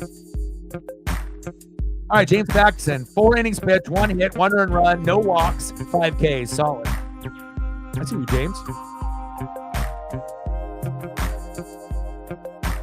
And let's see what we got with Cal. Quantrill. 4 innings pitched, 6 hits, 3 earned runs, 3 walks, 3 Ks. 85 pitches in, so pretty big difference from 56 pitches to 85 pitches. But we'll see how long Quantrill will go.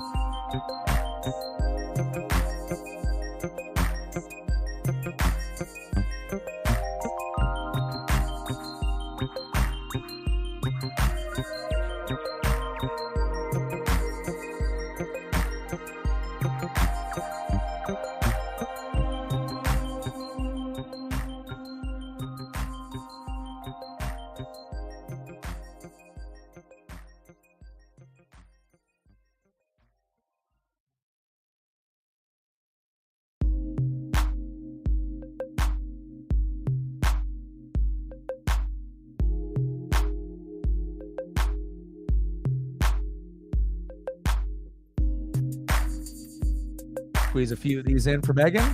Appreciate you.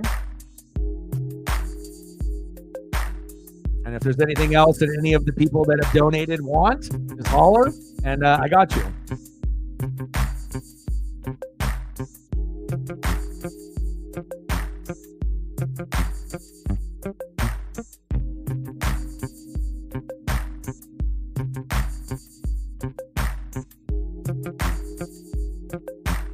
First pitch, Hayes flied out to left, 1 away. And that was too quick. Work the count a little bit, Andy.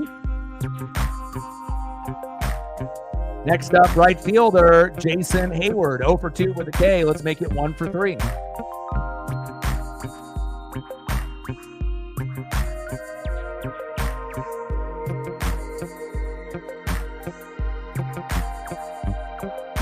No problem. I got a few more for you. I don't know how long you have, if you have to go, with your schedule and whatnot, but anybody else you want Dodger-wise, Joe, before you got to go? I don't know if you're staying for the whole game or not, but I figured Fernando Valenzuela would be like your number 1 choice since that's your favorite player. But I got a couple more that I can try to throw up for you, too, if you got some time before you go into a commercial break and whatnot.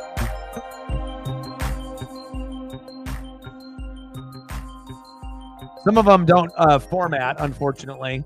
Some of them will format for me, some won't, but I got you, my guy. Top of the fifth, 3-1 Los Angeles with 1 away, 2-1 count from Cal Quantrill to Jason Hayward. In the zone for a strike, 2-2 count. Come on, Jason. Like, sub, donate, comment, share. If you haven't smashed the like button just yet, please do. We want to try to get to 30 to 50 likes. Chopper. Run. Safe, baby. There we go. And if you have a Twitter/X account, do your boy a solid and like and retweet the stream. That'll get us a few more people here in the room as well.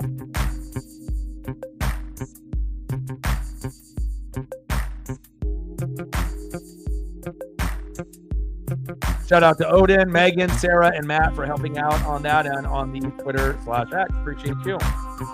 And if you haven't smashed the like button just yet, please do that for us on the YouTube side. It'll bring more metrics and algorithm to us. And again, we're at 17. We got 30 people watching on the YouTube side, 15 on Twitter/X. So if you could do your boy a solid, we got 2 more likes to get to 20. And that'll be bare minimum, but we want to try to get 30 to 50 if we can. That'll help us with the algorithm.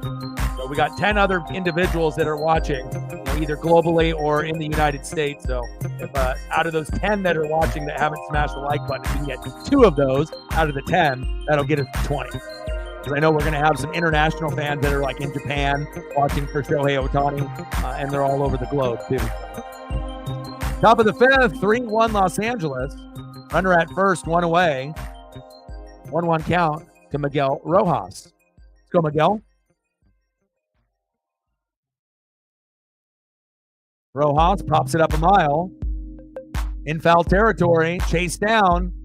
Wow, what a catch. Ezekiel Tovar. Hayward tagged from first to second. That was kind of ballsy, but he got in safe. Wow.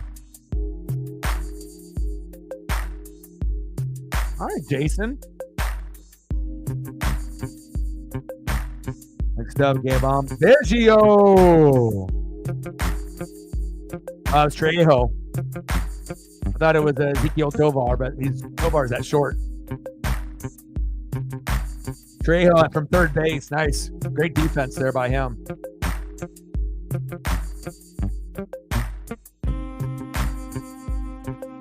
Pitches outside to Biggio. 1-0 count. Obviously, they picked him up since Max Muncy has been hurt. Just someone to fill in until the injury heals up. 1-0 pitch. Big swing and a miss. 1-1 count.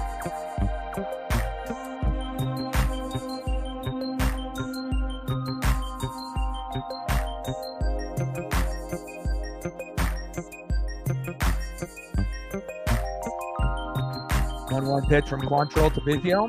Into the dirt. Low and outside. 2-1 count.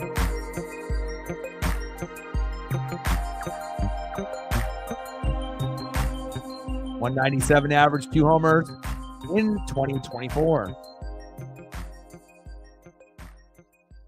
2-1 pitch from Quantrill. Pitches outside, 3-1 count. I mean, the best thing you could probably ask for out of Biggio is getting hit by a pitch, getting to first without getting hurt, or just taking a walk. Because it just seems like he's not going to get a whole lot swinging the bat. Doesn't have a very good eye in his early career, and obviously the Blue Jays moved on from him very quickly. 3-1 pitch. Chopper. Routine play, throw to first.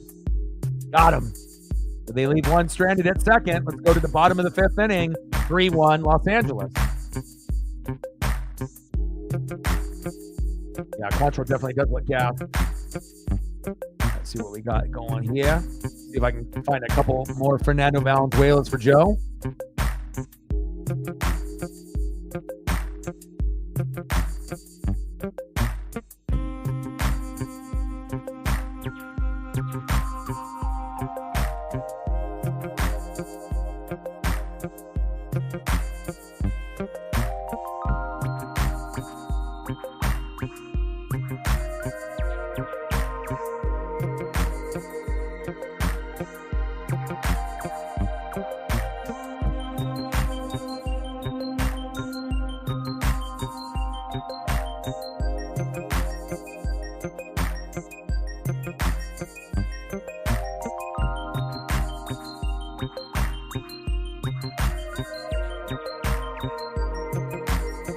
Fernando Mania.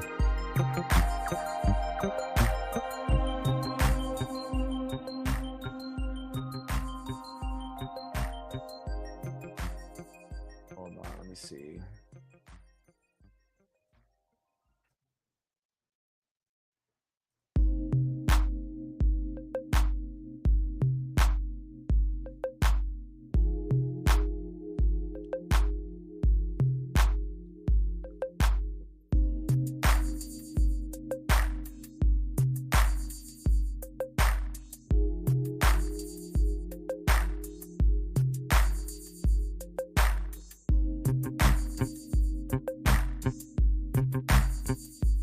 Some of them are kind of blurry, old school, but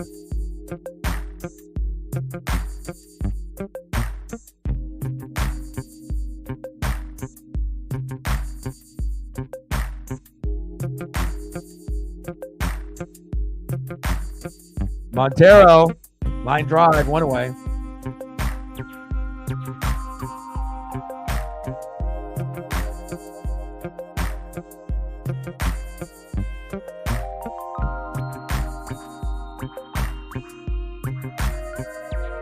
If I can squeeze in one more here for you.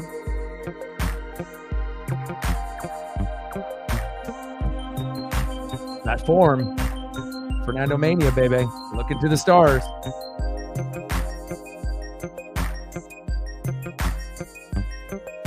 Some room here. It's unfortunate too, because there was quite a few of them that were like really solid, but some of them will transfer over and some won't.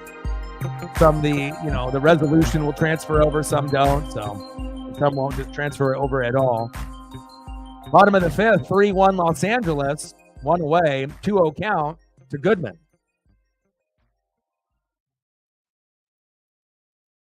Pitches outside, 3-0 count. Paxton, don't get tired.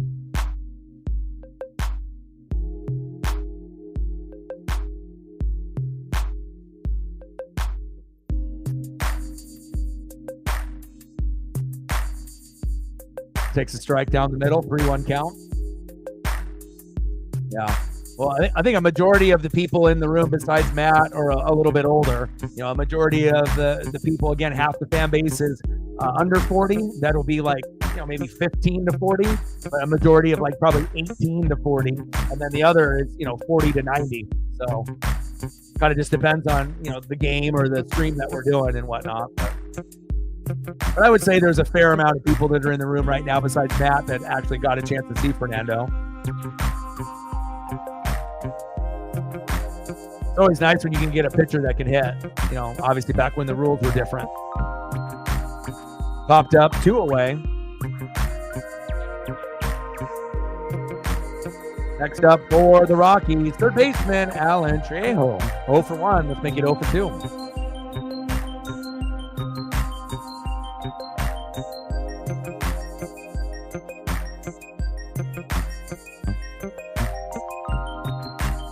Chopper towards third, throw to first.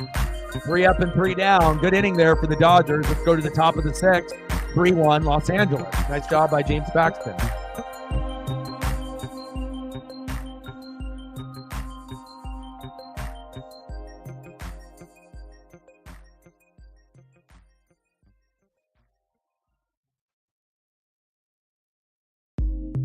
Bird is coming in, relieving Quantrill. So this is where the Dodgers should start raking, you would assume. They might have a good chance to get to 5, 6, 7 runs before the game is over.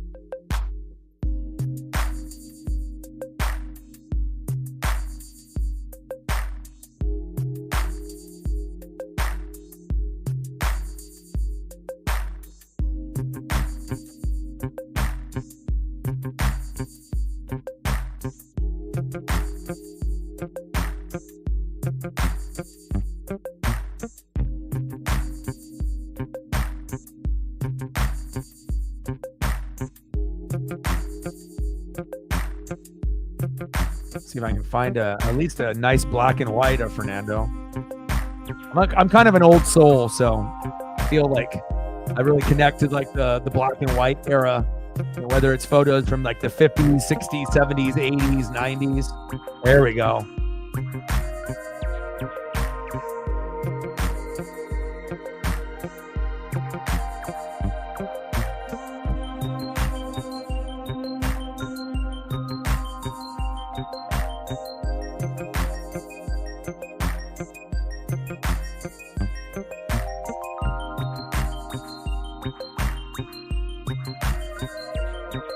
I can get one more in here, see if it'll convert and format for me. Let's do it for Joe. Yeah, baby. There we go.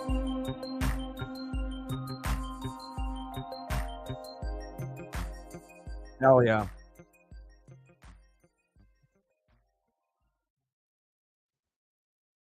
Big Maple. Now let's go to the top of the sixth. 3-1 Dodgers. Jake Bird coming in. ERA of 6.10. MLB average is 4. So we'll see what happens here. But you would assume that in the next couple innings, there will be a good opportunity for the Dodgers to start raking and adding on some more insurance runs. Next up in the box, 0 for 2. Let's make it 1 for 3. Second baseman, Gavin Lux. I mean, as long as Austin Barnes isn't in the lineup with Biggio together, then you're probably okay. But again, there's going to be certain individuals, obviously at the top of the order, that are going to be much better than the guys on the back end. But eventually the back end guys should be able to pick up the slack, especially if the pitcher is a little suspect. Pitches outside. 1-1 count.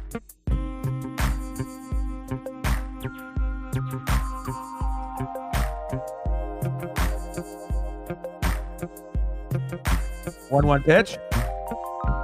Pitch in the zone on the corner for a strike. 1-2 count. Go Gavin.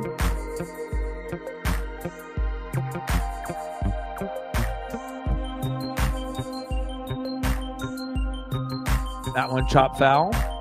Count remains 1-2. I didn't really see my dad smile too much back in the day, but this was definitely one of the happiest days of not only his life but my life too.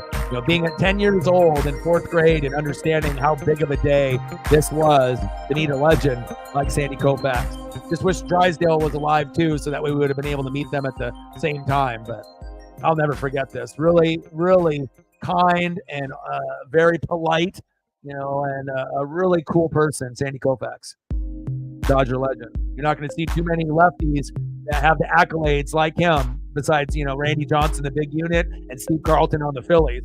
I think those are the top 3 lefties of all time, and it's hard to argue that anyone was better than Koufax. Maybe Randy Johnson will be number 2 over Carlton, but even with what Randy accomplished, if you go back and look at, Sandy Koufax's career, even though it was short-lived with that elbow and that arm, from 1955 to 66, there wasn't too many pitchers that you could say that could dominate Willie Mays and Mickey Mantle, all the favorites, that a lot of the people look up to in the old school era. They all feared Sandy Koufax and they couldn't hit him, and he's like really the only one that you could really say that about. What a stud.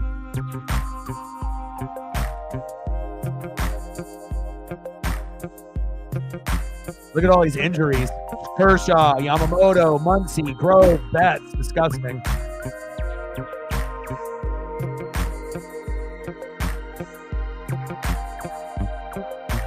Next up for the Dodgers, 2 for 3 with a run and an RBI, Shohei Ohtani.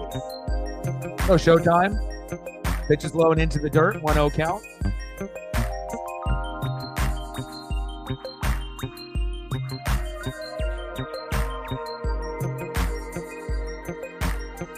We got 42 people in the building.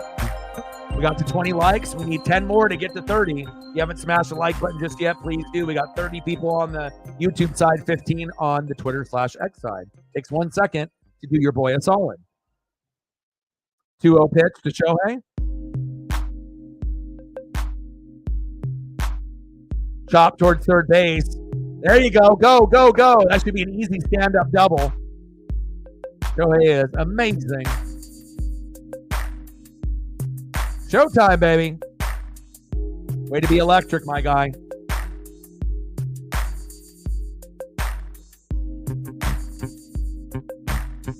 Next up for the Dodgers, catcher Will Smith.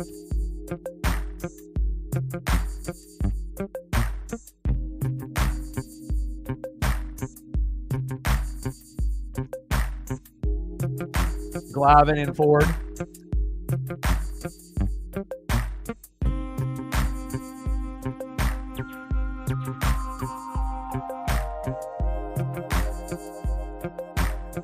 First pitch to Will Smith. Popped up. Back to the warning track. And caught Shohei tags up to third base. 2 away. Possible.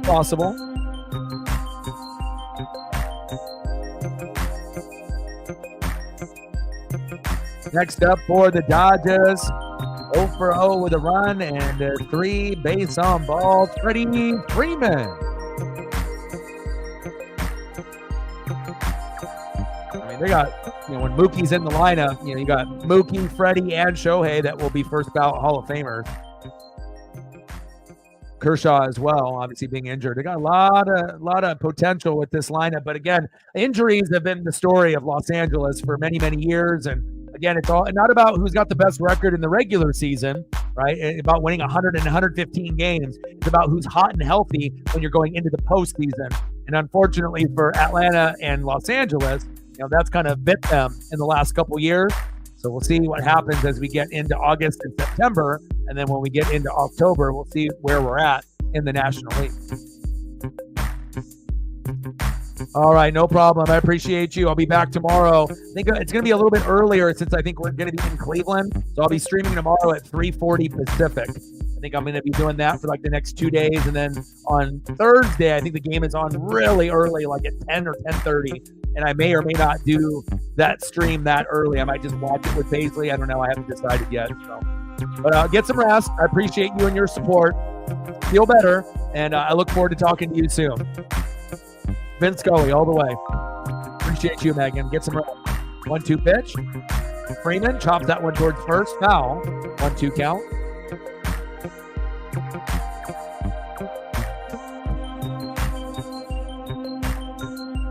If you look at the Mariners and the Orioles payroll compared to a lot of the top dogs, like the Yankees and the Braves and the Dodgers, it's a night and day difference. But again, sometimes the experience, of being there, will help. But again, you've got to be hot and healthy, to be able to get it done. And if you're not hot and healthy, again, you can get beat from a team like the Phillies, right? Or a team like the Diamondbacks last year.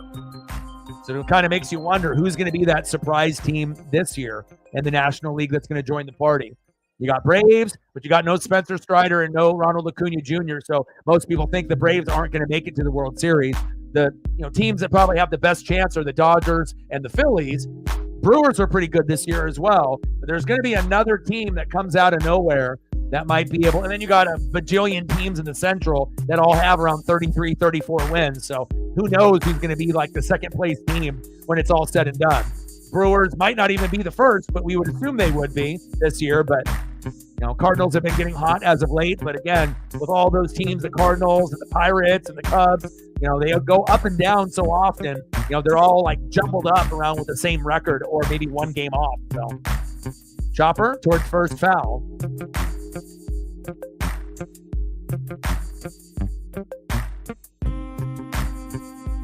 Very true. Can't buy it, but obviously if you have a lot of money, it can get you there. Like the Yankees, Dodgers, Braves, right? But again, to be able to win it all, hot and healthy, got to have a good pitching staff, got to have a good closer, have to have a good bullpen. 4 walks for Freddie Freeman, unbelievable. All right, Freddie.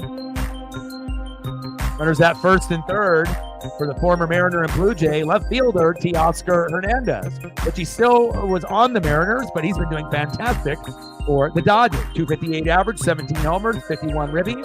He can hit more than 1 home run in the game. He can hit a grand salami, and it's less pressure in Los Angeles than it is on Seattle. On Seattle, he had to be one of the more key pieces.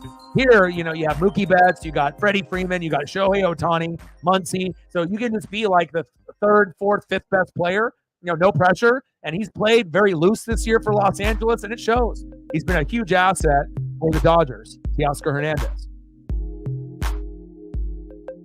They should definitely sign him long-term.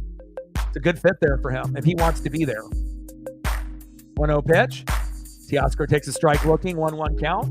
We're in the top of the 6th, 3-1 Dodgers. Runners on the corners at first and third with 2 outs.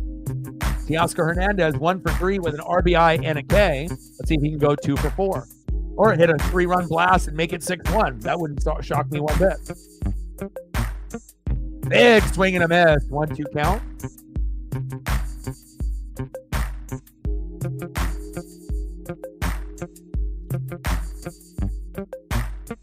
No, that's the only thing that I've read up and watched interviews and blogs. But that's pretty much the only thing that I think that they've been saying so far. L.A. Lou maybe would have more information. But other than that, I would assume that everyone in the room is probably on the same wavelength, based off the reading and what they've, released to the public. Nice punch out by Bird to get Teoscar Hernandez out. Let's go to the bottom of the 6th inning. 3-1 Los Angeles. See who's due up for the Rockies.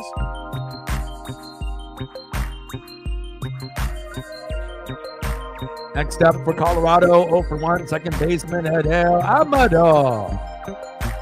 Batting second, 0-for-2 with 2 Ks, center fielder Brenton Doyle.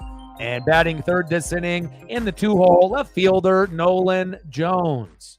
Let's go Dodgers.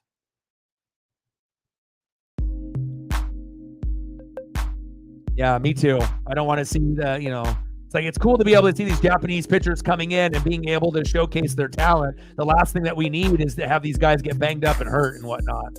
Facts. I agree with you.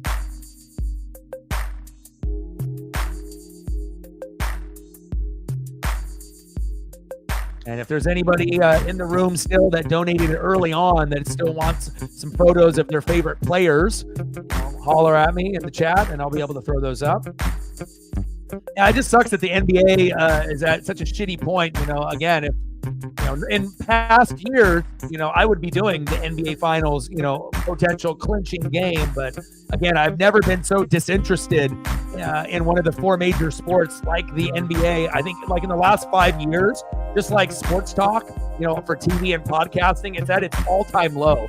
It's terrible. It's like so hard to even find a show that's actually worth watching, with all these crappy broadcasters that are on there, and let alone it's like NHL is good, NASCAR is good, MLB is good, NFL is great, college football is great, hell, wrestling is great on WWE, But I think NBA fans are in denial, thinking that it's still like a good product. They fail to realize that like NASCAR, MLB, and NHL have passed them. Wrestling is why, obviously you don't want to call that a 4 major sport, but if we're talking about sports entertainment and as well as just sports in general, the NBA is so far down on the pecking order, it's ridiculous. And I don't see it getting any better. The players care about IG and their brands more than actually, going out there and playing defense. They care about, shooting threes and, getting TV deals and shoe deals. It's just, I don't know. I don't know if I ever will be a fan of the NBA ever again. Throw to first, 1 away. Cap in the building. What's good? Amador grounded out. 1 away. Next up, center fielder, Brenton Doyle. 0-for-2 with 2 Ks. Let's see if we can go 1-for-3. Strain of the rotator cuff. That's not good. Throw to first. Got him.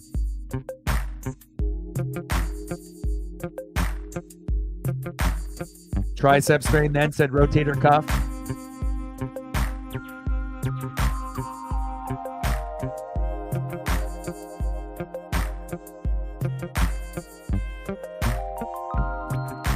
No problem. Appreciate you, ma'am. That's good. How are you?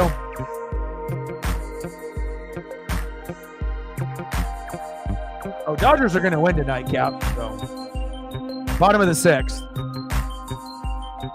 So I think there's no scenario that I can see based off this lineup, because in the past they would have Chris Bryant, the former Cub, Ryan McMahon, or Charlie Blackmon, the guy with the best beard in baseball. None of those guys are in yet. I'm not sure if any of them are going to come in and pinch hit, but I don't see any scenario of the Dodgers losing this matchup with Paxton. So,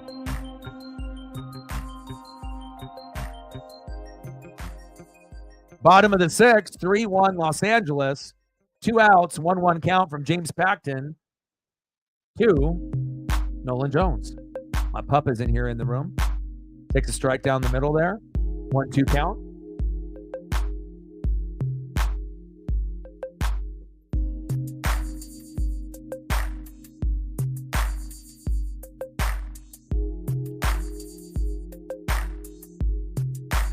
Nice base knock there by Jones, singled to left. I mean, we got the Guardians for a 3-game set, and then we got your Marlins out there in Miami. So you can definitely tell certain teams that are kind of tanking or just teams that just aren't very good, like White Sox, Rockies, Marlins. Every once in a while they're going to get some wins, but I mean, compared to kind of some of the top dogs in baseball, that's not necessarily like a for sure thing. But the way that some of the bottom feeders are playing right now, it's tough, especially if you're a fan of one of those teams. I mean, trust me, I've been there. The Mariners didn't make the playoffs for 20 fucking years. So I already know what it's like to kind of be in misery or in fucking hell, with your favorite team. So next up, Ezekiel Tova.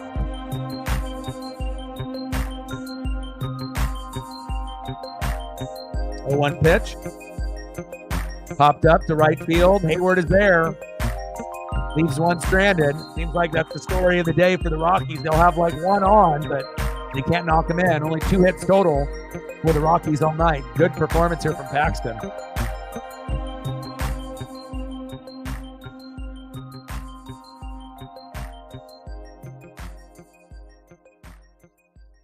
right, see where we're at on the likes here. We got 38 people in the building. Where are we at? We're at 23 likes. We need 7 more to hit the goal to get to 30. And we just got 1 more, whoever that was. I appreciate you. 24. We need 6 more to get to 30. Try to get to 30 to 50 on every stream. So appreciate you. Let's see who's up here next for the Dodgers in the top of the 7th inning. One of the best prospects the Dodgers have had that actually has come through. Center fielder, Andy Paez. Batting second, right fielder, Jason Hayward. And batting third this inning, shortstop, Miguel Rojas. Paez 0 for 2. Let's make it 1 for 3. Let's go, Andy.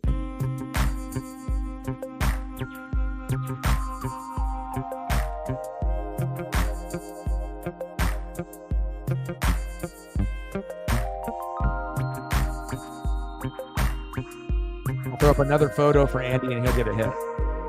There we go. He just needs a little extra support.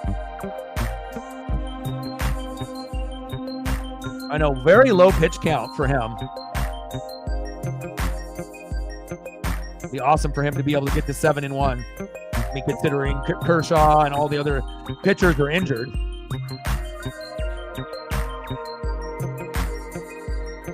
Based off the pitch count, he can go another inning, but I'll be curious to see if they do decide to, roll with him for 1 more. 6 innings pitched, 2 hits, 1 earned run, no walks, 5 Ks, only 73 pitches in, which is very low to be, in the 7th inning with those kind of numbers. So we'll see if he goes 1 more or not. It's possible. I guess it just depends on Dave Roberts if he wants to go that route, and if you guys have enough bullpen guys you have confidence in. I mean, it's the Rockies. It's not like you're playing the Yankees or the Braves or the Phillies, where you're going to be a little bit more strategic with it, Not saying that the Rockies are dog shit, but, I mean, let's be honest. They are one of the bottom 5 teams with the Marlins as well as the White Sox. So, you don't have to really have too much strategy here tonight. Let's go, Andy. 0 for 2 and hit by a pitch. Go, Paez. Pitch is low and outside. 1-1 count. Come on, baby. 2 photos for you, Andy. You got to get a base hit.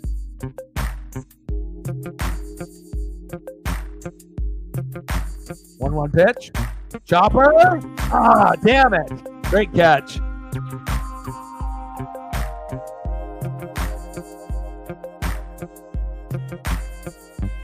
Lined out to the shortstop. 1 away.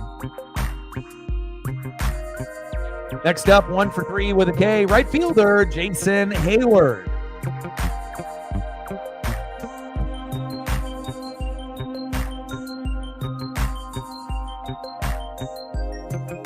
Hayward right up the middle. There we go. Nice single by Jason.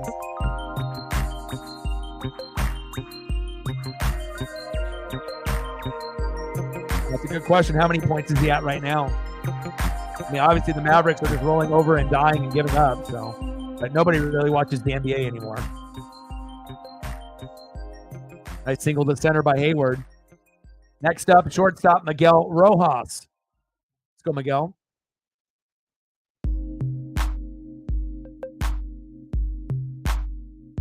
Rojas. Yeah, baby. Go, go, go.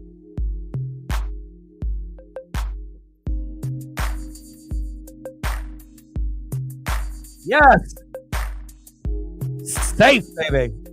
4-1 Dodgers. There we go. Good base running there. Nice job by Miguel Rojas, baby.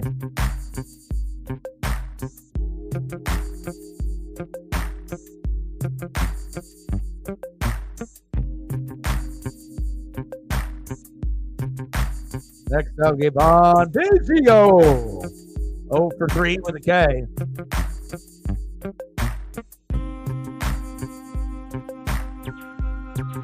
Yeah. Rojas 3 for 4. Anytime you can get anything from Rojas or Miguel Vargas, too. There we go. Even Biggio getting in on the party. Nice RBI. Going 1 for 4. Taking that value. At least there's something there at third base when Max Muncy is out. Nice job, Biggio. There we go. 5-1 Dodgers. They're starting to rake. Next up, second baseman, 0 for 3 with a K, Gavin Lux. And now it's time for Gavin to get on the board as well in the 7, 8, and 9 hole. Just like Lou said, when you go against a shitty team, at some point when Quantrill went out, there was going to be opportunities in the bullpen, and they are taking advantage. Nice. There we go.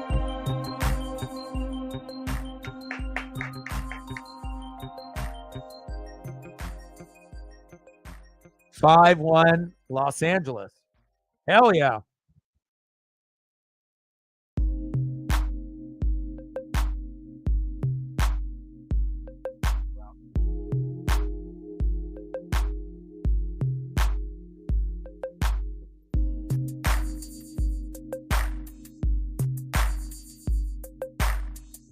This game is going kind of how I figured it was going to go. And like I mentioned multiple times on the screen, make sure you're taking care of your mental health, addiction, depression, anxiety. And we go through these things on the daily or have in the past. So if you feel like you're slipping a little bit, make some minor adjustments to your daily routine. Exercise, listen to music, and doing those minor little details can help you win the day. Gavin, double play a ball, throw to first, got him. They get out of the inning, but the damage is done. 5-1 Los Angeles. Nice job by Miguel Rojas and even Biggio joining the party. Now we got to see if we're going to have James Paxton in here in the 7th inning or if they're going to move to the bullpen. I mean, you could technically go one more inning. He's only had 73 pitches. And it'll be a Dave Roberts call. We'll see.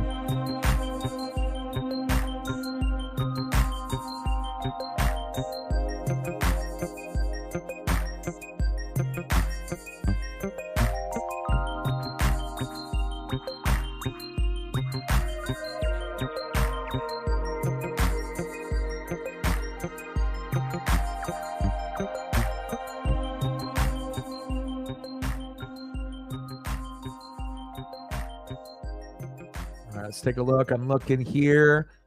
I don't see any movement there, so I think they're going to go with Paxton for one more inning. Let's take a quick peek. Yeah, looks like they're going to go with him one more inning, I believe. We'll find out once we get back from the commercial break. I'm pretty sure they will go one more.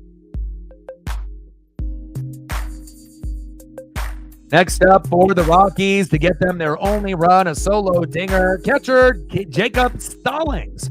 1 for 2 with a run and an RBI. And Stallings ended up hitting that home run to center, 426 feet in the bottom of the second inning. Batting second the inning, right fielder Michael Taglia. And batting third, first baseman Elehuris Montero. Let's go Dodgers.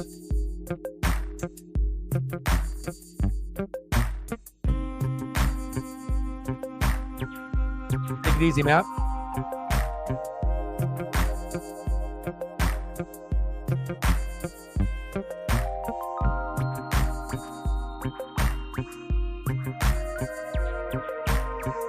I'd be shocked if the Rockies even get to 3, the way this game is going.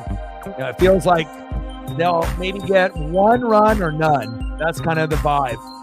I don't know if they're going to be able to get like hit, like, and back to back to back. Like they might be able to get a solo dinger or maybe 2 hits, and one of them can bring in an RBI to bring one home. But I don't know. This doesn't really feel like it's going to be a like a ferocious comeback on Los Angeles. Like, Dodgers might not be done. They might still be able to get 1 or 2 more before the game is over. And I don't know. The most I could see the Rockies scoring here late is 2 to get to 3, but I highly doubt it. Unless the pitching is absolutely terrible after Paxton. Pitches outside. 1-2 count.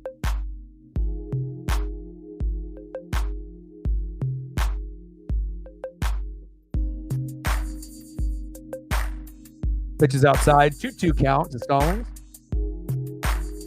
2 balls and 2 strikes. He went deep twice yesterday. You think he can go deep again? Possible with Ohtani. 2-2 pitch from Paxton. Got him. There we go, James. Fuck yeah. 6th strikeout for James Paxton. There we go, baby. Way to bring that electricity.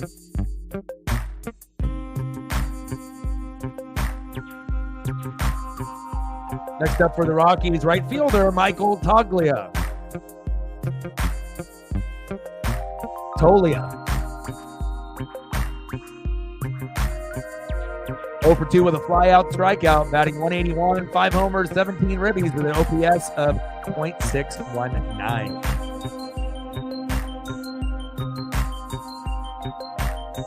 0-1 pitch to Tolia. Big swing and a miss. 0-2 count. Let's go, James.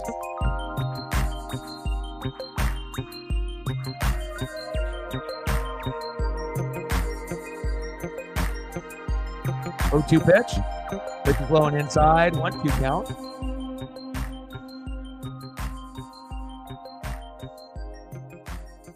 Eddie in the building. What's good, buddy? 1-2 pitch. Got him. There we go. 7 Ks. Let's go, baby. Nice job, Paxton. Starting to rake on these guys. I'm glad they brought him in for that additional inning to get those Ks up. We'll have another opportunity for another one right here.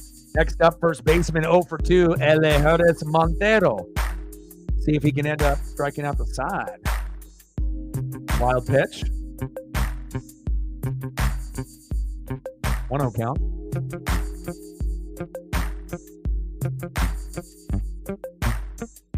You got the Jumbo Yaks. Free Jumbo Yaks for everyone. Low and inside, 2-0 count.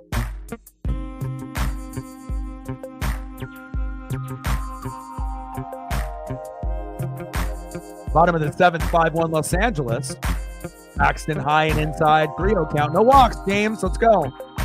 This guy's not going to be able to do shit. Let's go. Right down the middle. 3-0 pitch. That was out of the zone, but they gave him a favorable call there. A 3-1 count. Should have been a walk. The Jumbo Yaks.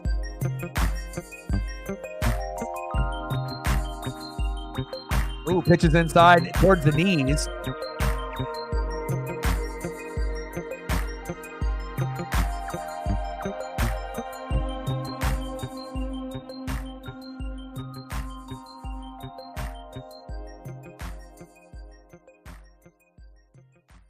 The Jumbo Yaks. All right, next up for the Rockies, DHing tonight, Hunter Goodman. 0 for 2. Let's make it 0 for 3. Come on, Paxton. Finish strong. 87 pitches now. Getting a little tired. You don't see a lot of pitchers go, 7 innings nowadays. Back in the 80s and 90s, you'd have a starting pitcher go all the way, all 9 innings. The game has definitely changed dramatically, in the last 30 years from where it was and where it is now. But even, going to the 7th inning is kind of rare. You see it, but I guess it just depends if a guy's going for a no-hitter or a one-hitter and how many, pitches there are in the pitch count, and if they're on a particular pitch count, and if they're trying to be able to save a pitcher for the next start. It also depends on the bullpen, if you actually have quality pieces in there or not, and your opponent. 1-1 pitch from Paxton to Goodman. Chopped it foul. 1-2 count.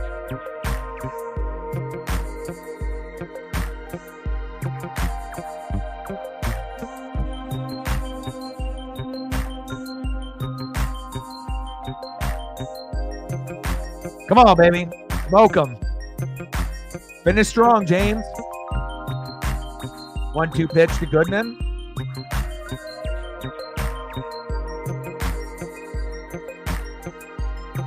There we go. 8 Ks, solid outing. Nice job, James.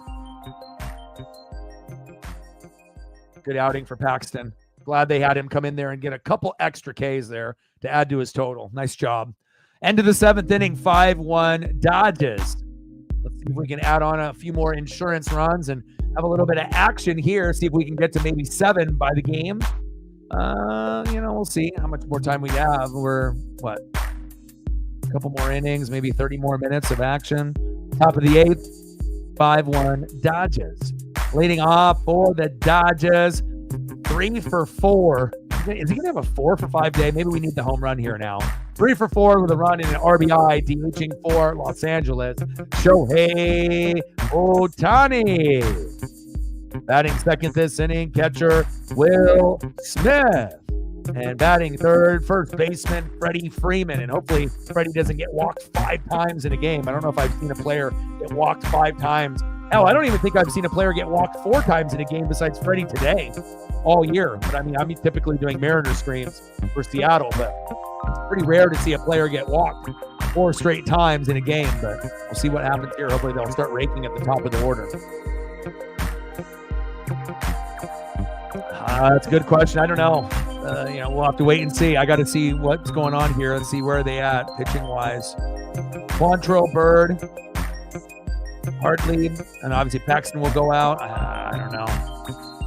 Shohei could go yard. It's possible. He went yard twice yesterday. Go Showtime. Extra base hits this season, #1 in Major League Baseball with 41. Is that a surprise? No, it's not. Tobar in third is a fucking surprise. I don't think anyone anticipated him being up there. Yeah, fantastic day with all things considered. I mean, we know the Rockies are not that good of a team, but still, you still got to go out there and get it done. Big Maple.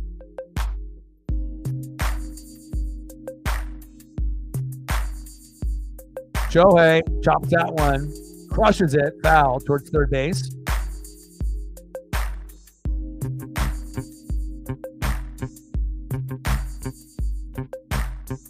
Stay in the building. What's good?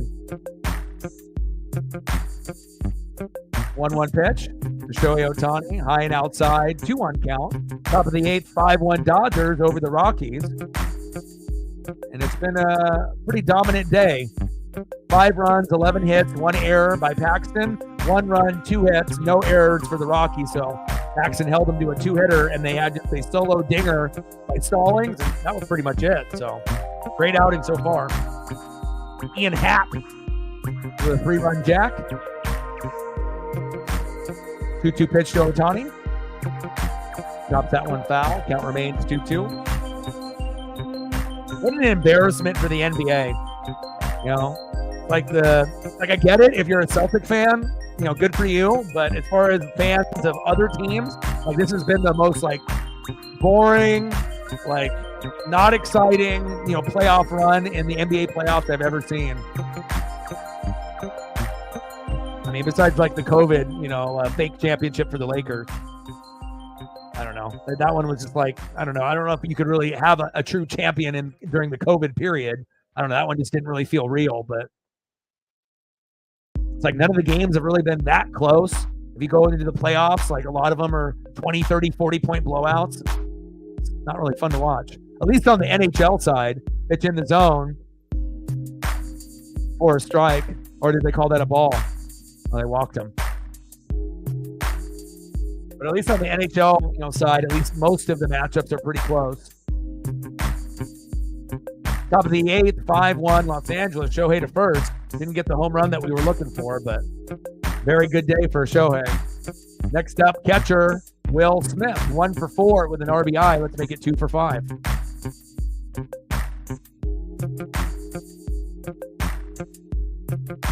Well, I'm not sure necessarily if Boston won lost on purpose. It's like, every game that goes past 4, more money for the league. So if they call it, referees call it a little heavier for Dallas, and then that's what typically happens. It's all about jersey sales, beer sales, ticket sales, and more profits for the owners and the clubs and the NBA in general. So Ohtani and safe, baby. But the main thing I think that we figured out is that Luka is a fraud, that he's a great offensive player, but he's lazy. He doesn't move his feet, and that's horrible for the league, because they already have a problem with players not playing defense, and, it's an offensive-minded league. And, again, if you like guys that, are offensive wizards like Luka, that's great. But at the end of the day, if you don't play defense at all, you're never going to win a championship, so. Plus, the Dallas Mavericks were kind of a fraud to begin with. I don't even know how the hell that the Nuggets weren't represented in the West this year. Now, if the Nuggets played Boston, it would have been a little bit more even. It might have been able to go 6 or 7 games and been pretty close. Are they reviewing it? About Ohtani's stolen bag? He's safe. He got his foot in there.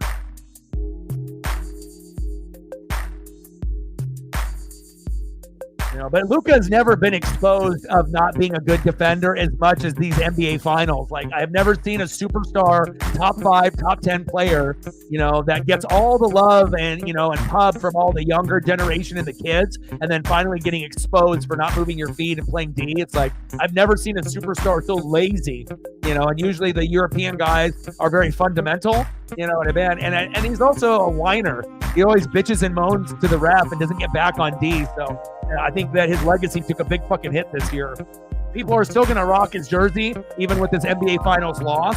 But again, it's like you want to be rocking a jersey of a guy that's fucking lazy, that doesn't move his feet, that's not a team player, that bitches and moans to the refs when he doesn't get the call.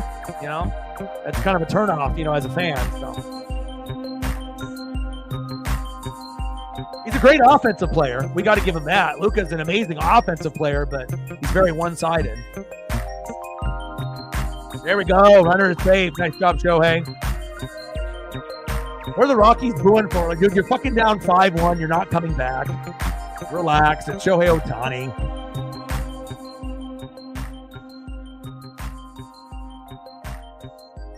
He's in between the leg. We didn't even get him at that point. What are they bitching about? And then his foot is on the bag when he tags the other knee. He's safe.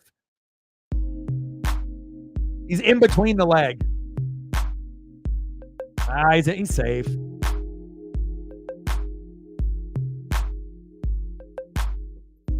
One-0 pitch. Smith pops up. Back. To the warning track. Caught. One away. Shohei tags up to third. Shohei Ohtani's got, some decent speed for being a big guy. Same thing with Ellie De La Cruz. When you got guys that are bigger, 6'3", 6'4", 6'5", you don't think that they can move as quick as they do, but they can, though. Down there, Shohei. Look at him. Or Ohtani's back at second. I thought he tagged up, but I guess not. Turned back around.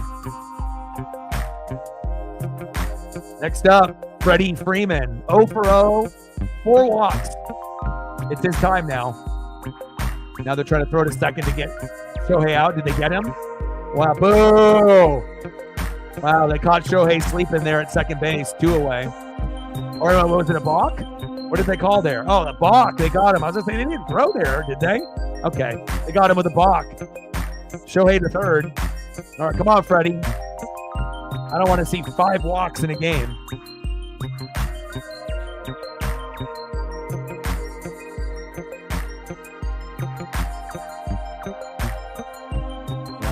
The things that you do when there's runners on, when there's not runners on, that's going to lead to a balk. Like with your extra movement with your arm and your leg. You can get away with it when there's nobody on base, but when there's someone on base, they're going to call the balk every time. Just like if you run in the green area running to first, it's supposed to be an automatic out. But Bochy complained about that against Seattle and got ejected, so. 2-0 count to Freddie. Pacing for 2 more balls to have his 5th walk of the game. I don't think I've seen anyone get walked 5 times in a game all year. Wow. Automatic walk. 5 walks for fucking Freeman? Unbelievable. That's got to be a record. I've never seen this before.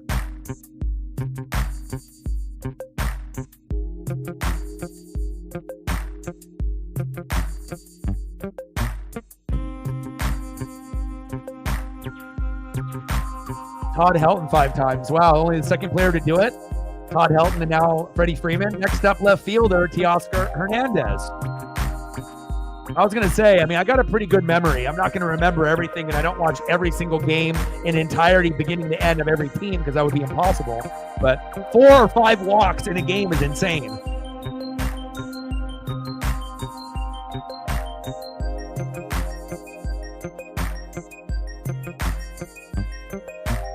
One-0 pitch to Teoscar Hernandez is outside. 2-0 count. Top of the 8th, 5-1 Dodgers. Runners at first and third on the corners with 1 away. Freddie Freeman with 5 fucking walks. Incredible. 2-0 pitch to Teoscar. Blasting shit for a fucking 3-run jack. Pitch is low and outside. 3-0 count. Wow, they're just going to walk, huh? Yeah, he got the Bonds treatment there. Oh, it's too early, man. You know, Dodgers and Phillies have to be the front runners, and then, you know, Brewers and Braves behind them, you know, and then Orioles, Yankees, Mariners, Royals, and Guardians. So, you know, you would think it would be probably one of those, you know, teams that's going to win it all, but I'm not sure if there's, you know, one specific team that stands out more than, you know, the rest. We have to look at injuries and who's going to be hot and healthy going into October, but, you know, Orioles, Yankees, Mariners, Royals, Guardians, right? And then on the National League side, Dodgers, Braves, Phillies, Brewers, and then one other magical team that comes out of nowhere. Bases loaded now for Andy Paez. Let's go, Andy. This is one of the best prospects to come in for the Dodgers that actually has been pretty solid. 263 average, 7 homers, 20 ribbies. And I feel that he's a good fan favorite already. And it's just nice to be able to bring in a guy and have him produce. Not saying that like Miguel Rojas and Miguel Vargas didn't produce when they first came up and whatnot, but it's all about consistency, right? Consistency is key. But I know a lot of Dodger fans like what they get out of Andy Paez. 0 for 3. Let's get a hit here and go 1 for 4. Pitch is high. 1-2 count. Throw up a second photo of him. Maybe that'll give him some good luck.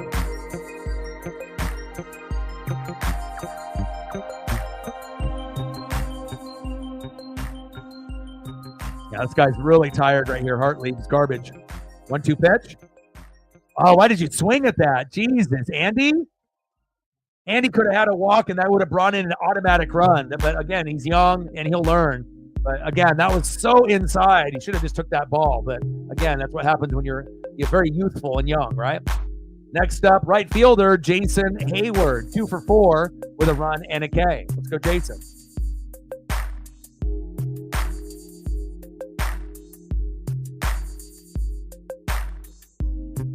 Pitch is inside. 1-0 count. Hayward's got the ability to go for a grand salami or get a clutch RBI. Just like a few games ago when you had back-to-back homers. You're not going to see too many teams that have the talent like that to be able to do a stat like that. Jason! Yeah, baby! Let's go! There we go. And we thought, hey, maybe they can get to 6 or 7 runs. And there it is. 7-1 Dodgers. Nice job, Hayward, to make up for the Paez at bat there. Nice job, Jason. Nice RBI there. And you know, another guy that's been pretty hot here, shortstop Miguel Rojas. And I imagine he can get a hit and knock in a couple more as well. Maybe we'll have 9-1. Let's go. Way to bring that electricity, Dodgers. My dad's happy, being a fan of the Dodgers since the 1950s. Let's go. And then again, I'll be doing the Mariner live stream against the Guardians tomorrow, Wednesday, Thursday, and then Friday, Saturday, Sunday, the Mariners versus the Marlins. But the Mariners had the day off to travel to Cleveland, so I figured that I would pay some homage to my dad and do the Dodgers. And I haven't been able to do too many Dodger games this year, only 2. I did the Reds and the Dodgers, Ellie De La Cruz and Shohei, and then obviously here with the Rockies and the Dodgers. And I'll probably end up doing, 3 or 4 more, once the Mariners have a day off. This will be my number one choice to do, obviously, for my dad. Let's go.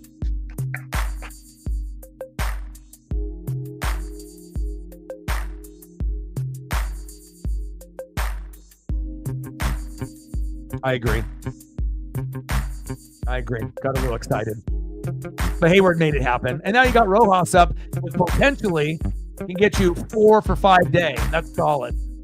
Anytime, when you had Miguel Rojas as well as Miguel Vargas in back in the day, you just were hoping that they could end up producing. And, early on, they struggled a little bit, Vargas and Rojas. But now, Rojas, great day today. 3 for 4, 2 runs, and RBI. And he's got a great opportunity here to be able to knock in 1 or 2 before this inning ends. Let's go.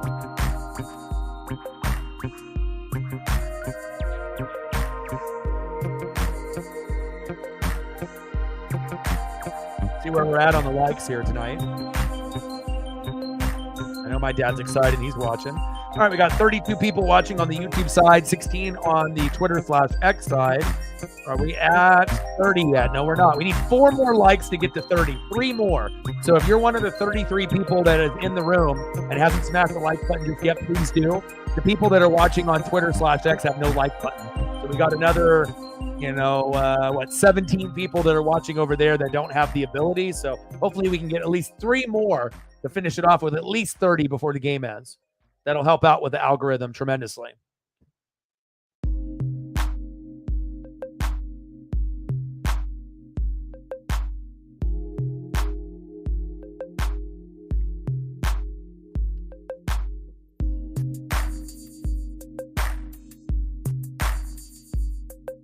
All right, let's go, Rojas.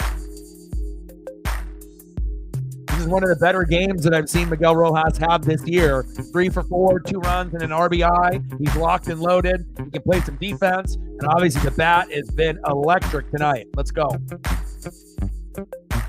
Justin Lawrence coming in. 5.91 ERA. Miguel, fuck his ass up. Let's go. I want to see a 4 for 5 day.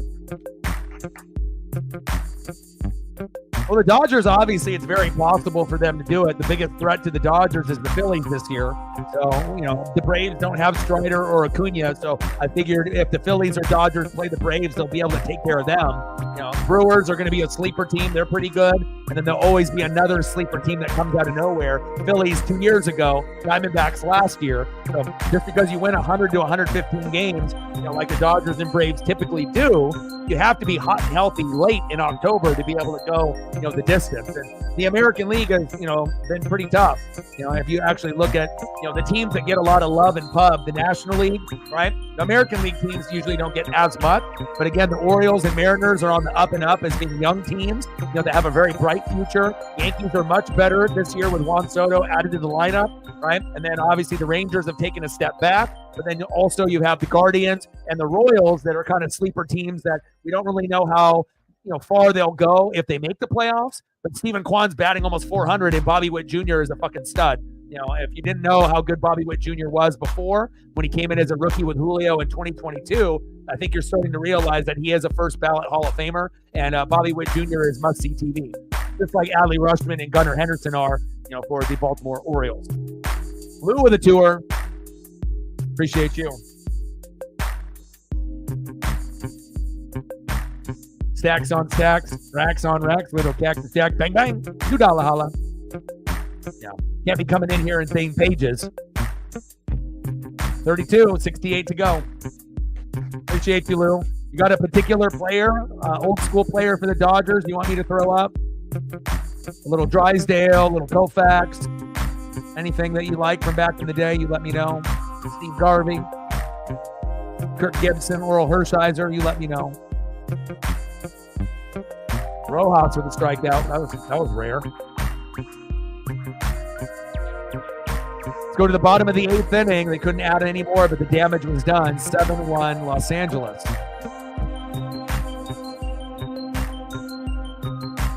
Willie Davis. Nice choice. My dad's got a lot of autographed photos and memorabilia. Yes, I'll be able to find it. Good choice.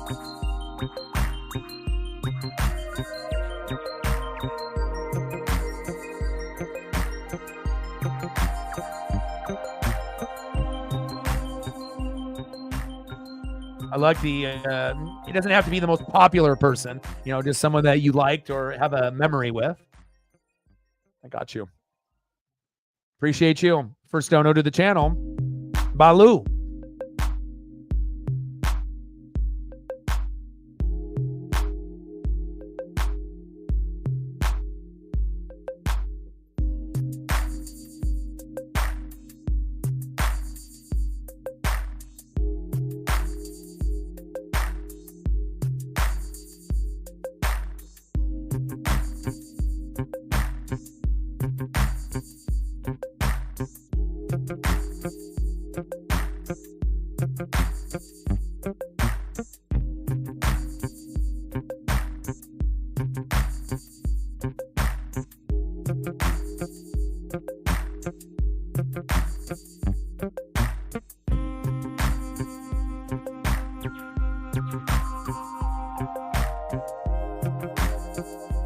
How about an old school Sports Illustrated? See if I can get it to format.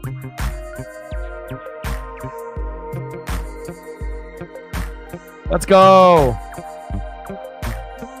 The good old days. Great choice, Lou. Appreciate you.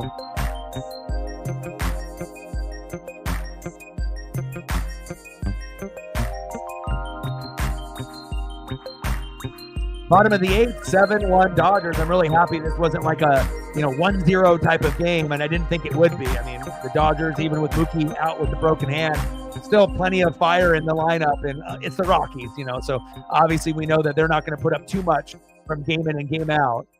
There we go. Nice catch by Teoscar Hernandez. One away. Lined out to left.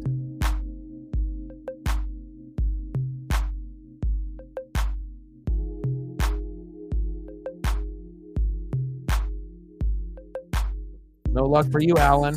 Next up, second baseman, Adele Amado, 0 for 2. 107 average, 0 homers, 0 ribbies. 0 for 2 and reached on an error here tonight. Oh, crushed that one. Popped up. Should be a routine play for Hayward. 2 away.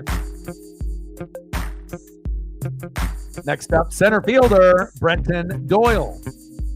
Be a fast 3 up and 3 down inning here. That was your first favorite Dodger when you were a kid? Awesome.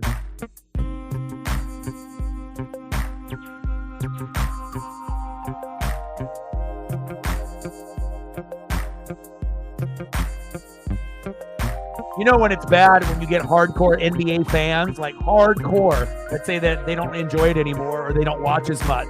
It's one thing if you're like an average fan or, just a casual, then you're not watching at all, right? But if you're hardcore and you're saying how bad it is, that's a pretty sad sign of where the NBA is at. Popped up, Hayward got it. There we go. Let's go to the top of the 9th. 7-1 Dodgers. I don't know if they're going to get that much more. 12-hit day for LA. Fantastic. See if we can get some more hits on the bottom end of this lineup here. See if I can find another Willie Davis for you. Oh, there's an Al Downing card. Let me see. What else do we got here? My dad's got some Willie Davis autograph stuff at the house. He's got all kinds of stuff. My dad has stuff from the 50s, 60s, 70s, 80s, 90s, current. But he's got a lot of like PSA, stuff, framed photos. Like he's got a nice little man cave. He's probably got the biggest Dodger collection, or one of the biggest in Oregon. I'll tell you, it's not small by any means. It's definitely a massive collection. Both me and my dad are pretty big collectors. So I'm 42. I've been collecting since I was 5. So, but I do toys and sports memorabilia, a little bit of everything. Starting lineups, McFarlane's, sports cards, wrestling figures, Transformers, G.I. Joes, Ninja Turtles, wrestling figures. I mean, anything that I know that's worth money that I can flip. And then my dad doesn't really follow anybody but the Dodgers. That's like his thing. So obviously antique furniture and stuff like that, antiques, but normally it's like Dodgers. That's his thing.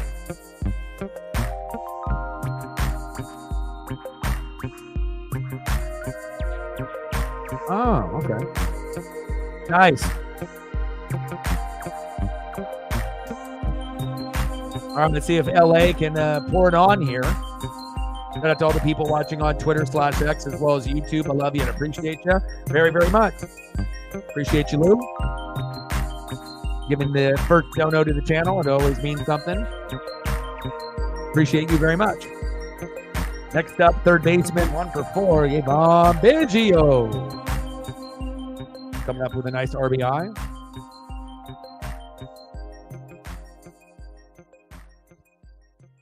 Has Biggio even had a 2-hit game yet for the Dodgers?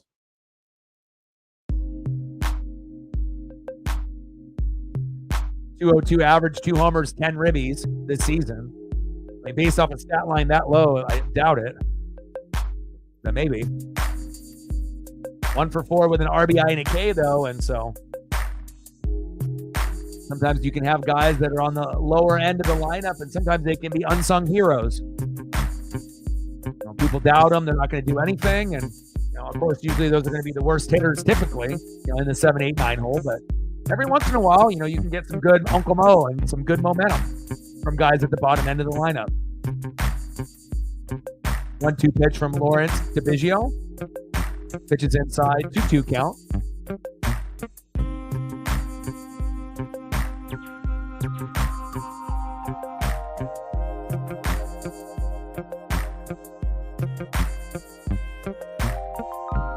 Two pitch.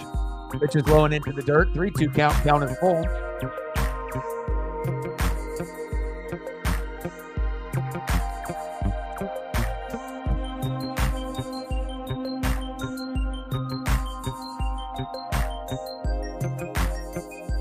Pitch is outside and he walked him. We'll take that. Biggio with a walk going to first. Let's go. Next up, second baseman Gavin Lux. 0 for 4 with a K. Now we got to get Gavin at least 1 hit. See if we can get on base. Or maybe he'll get walked as well.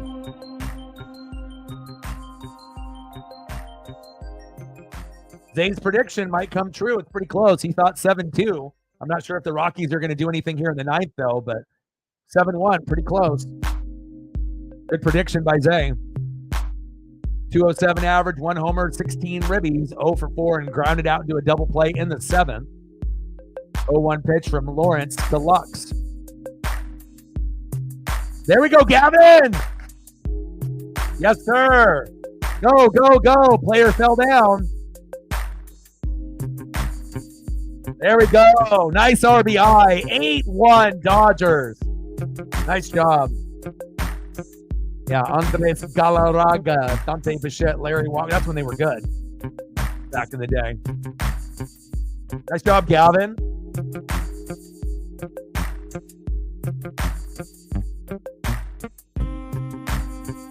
Everyone ended up getting a hit tonight besides Baez, 0 for 4, and then Freeman got 5 walks. But other than that, everyone's got at least a hit. Nice productivity there for the Dodgers. Next up, Shohei Ohtani.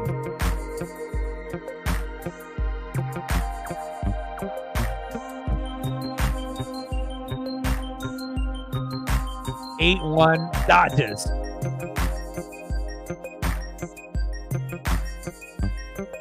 Did he go around? Yeah, halfway, I guess. 1-1 count.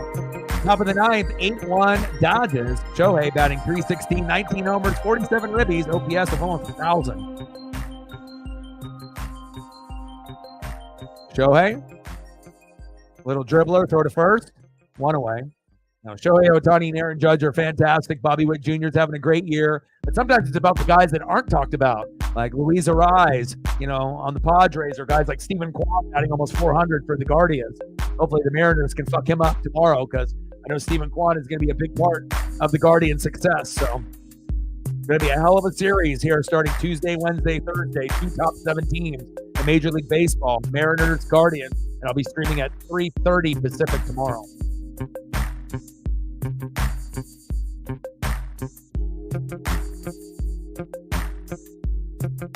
Next up, Will Smith.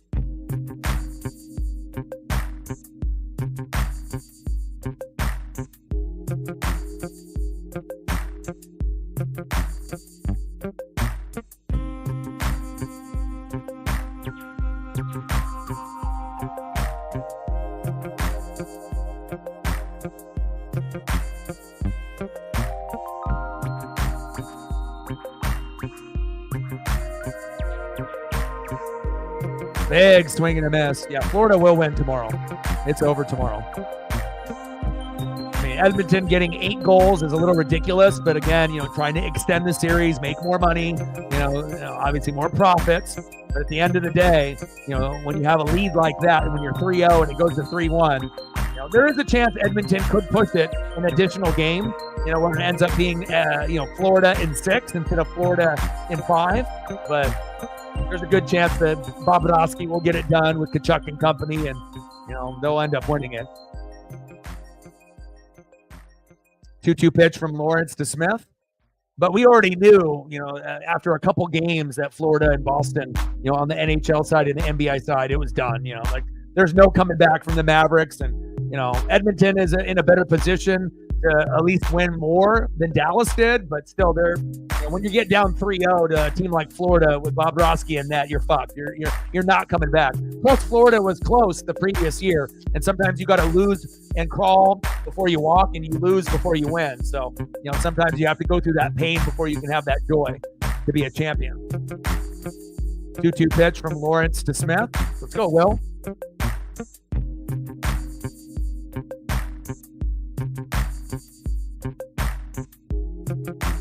Yeah, that's why I was thinking, Lou. They had the 3 home runs out of the 3 runs yesterday. So I think all the home runs, they were home runned out yesterday against the Royals, and now they're just showing all of the base hits, all the knocks. A little surprising that there hasn't been at least a home run, but they've been fucking methodical today.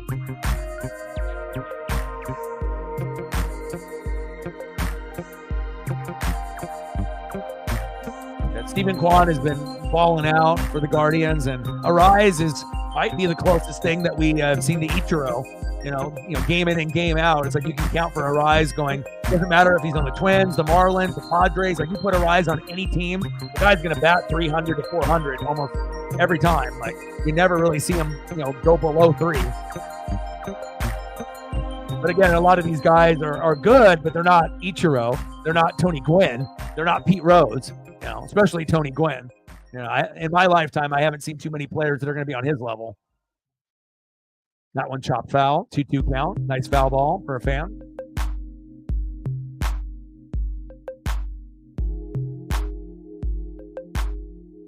Shit, Freeman, 6 walks. I think that would have to be a record, right? They said there's only been 2 people that have gotten 5 walks.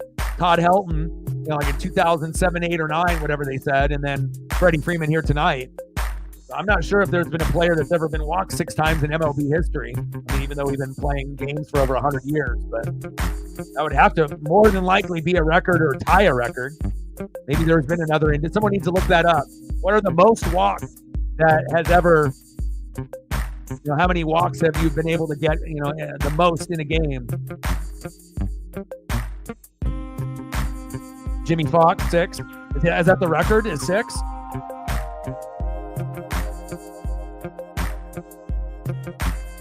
Yeah, Tony Gwynn would get a strikeout every 5 games. Popped up. Routine play to center field. Tagged up. And we have a 9-1 game. God, they are balling today. Sacrifice fly to center. Luck scored. Next up, Freddie Freeman. Are we going to try to tie a record here? Colorado fans are just like, fuck this game. And then you got to deal with this team again for a few more.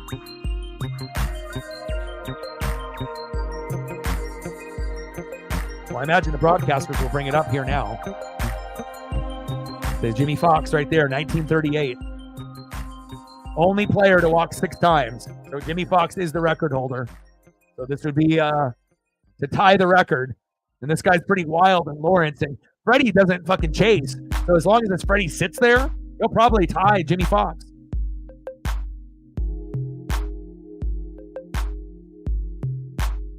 Pitch in the zone on the corner for a strike, 1-1 count.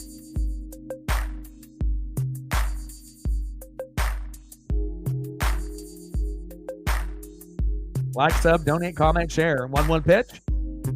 Freddie with a rare swing and an at-bat chops that one foul, 1-2 count. Seriously. I would have never predicted to see like some type of history in a game today. You know, Mariners had the day off, so I was like, I'm gonna do it the Dodgers for my dad and whatnot, and crazy. Never would have predicted this many walks. Pitches outside, 2-2 count.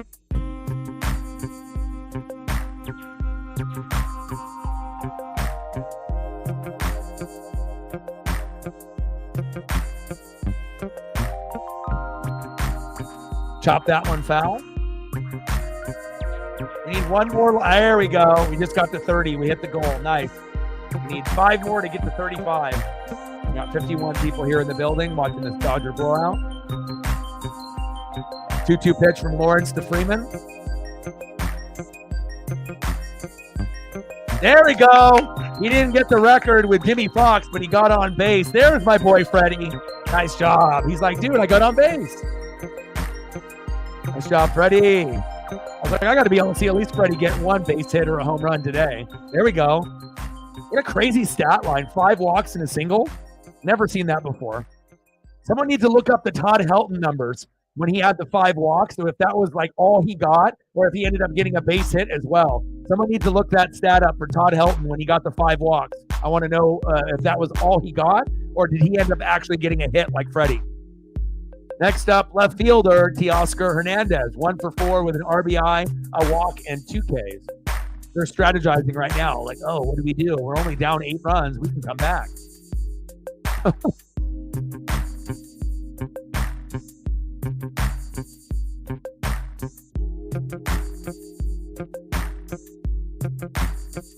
Yeah, I mean, Pete Rose, Ichiro, Tony Gwynn. You know, but Ichiro and Tony Gwynn, you know, because obviously Pete Rose, a chunk of his career obviously was before my time, but I've never seen anybody better than Ichiro or Tony Gwynn. You know, guys that are going like 4 for 5, 4 for 4, 5 for 5, 5 for 6. Like, you don't see that in baseball anymore. You know, and the guys that were the best in an 0-2 count, like, you know, 0-2 count, most guys, you know, they take a strike, they foul off the second pitch, they get behind 0-2, and they're fucked. You know, they know that more than likely, 90% chance you're out when it's an 0-2 count. But with Tony Gwynn and Ichiro, they were like acting it was like 3-0. They didn't care. That was the difference. You know, discipline in the box and routine. Teoscar got jammed there, 0-2 count. 6 at-bats and go 1 for 1. I always like being able to see some type of, you know, history being made. History tends to repeat itself. You know, records are meant to be broken, but it's always cool when you can end up doing a stream and something crazy happens, you know, unusual, and you'll remember it for the rest of your life, or remember it at least for the rest of the year. I mean, I do streams almost every day, so. But I think I won't forget this game. You know, it's not often you're going to get a guy that gets fucking 5 walks and then got a base hit there.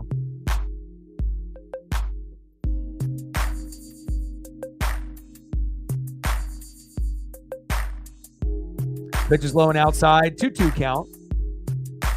But I'm very happy it ended up not being like a 1-0 game. Still would have enjoyed it, but it's always nice that, you know, to be able to get some hits and runs. No home runs, except for the one from the Rockies, but none from the Dodgers. 2-2 pitch to Teoscar. Chop that one foul behind the plate. Count remains 2-2. Wow, see how crazy that is? April 29th, 2007, same stat line, 1 for 1 with 5 walks, instead of just having 5 walks. It's weird how that happens in history. You know, that sometimes you'll have history repeat itself many, many years later, and it's the exact same thing. Weird.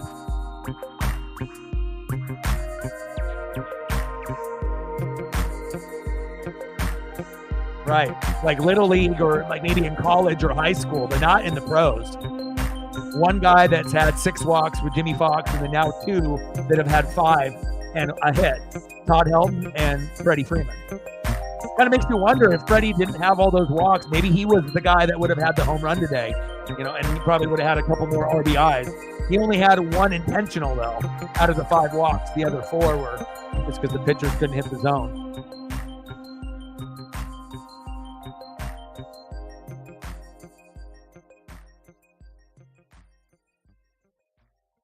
Big swing and a miss. Got him. All right, we're going to the bottom of the 9th. And the Rockies, you know, all they got to do is get 8 runs to tie, 9 to win. Easy, right?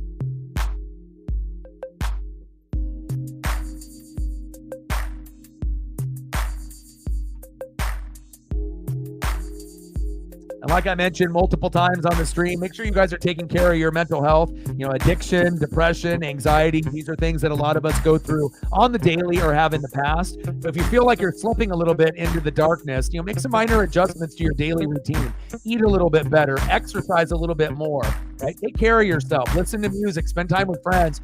These are little minor things that you can do to make sure that when you climb into the gutter and into the darkness, you can climb out a lot sooner, and that way you can end up winning the day. Big facts. Next up for the Rockies here in the bottom of the ninth, leading off 1 for 3, left fielder Nolan Jones.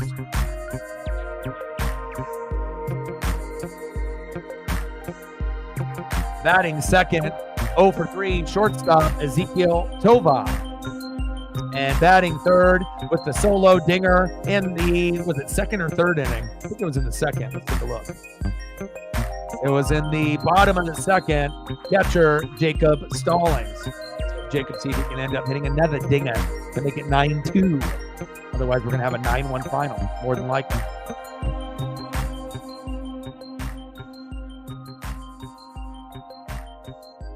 Let's go Dodgers. And again, I'll be live tomorrow, 3:30 Pacific, for the Mariners and the Guardians. 3-game set. Very excited about that. We need to give them a little bit of payback. It's not going to be easy, and hopefully we can find a way to get the dub. And the games are going to be in Cleveland. So Stephen Kwan, who knows, his batting average might rise, above 400, or maybe with the Mariner pitchers, it'll go down to 350 or 300. We'll see. Can't wait. 2 of the top 7 teams in baseball, Guardians and Mariners. So it'll be a good chance to see where the Mariners stack up, going on the road. We're better at home. Stephen Kwan and company have been great. So 2 playoff teams, Guardians, Mariners. I'm excited. Hopefully we can win 2 out of 3. Saying that you're going to sweep a team like the Guardians is, asinine. So again, hopefully the Mariners don't get swept, and hopefully we can win 2 out of 3.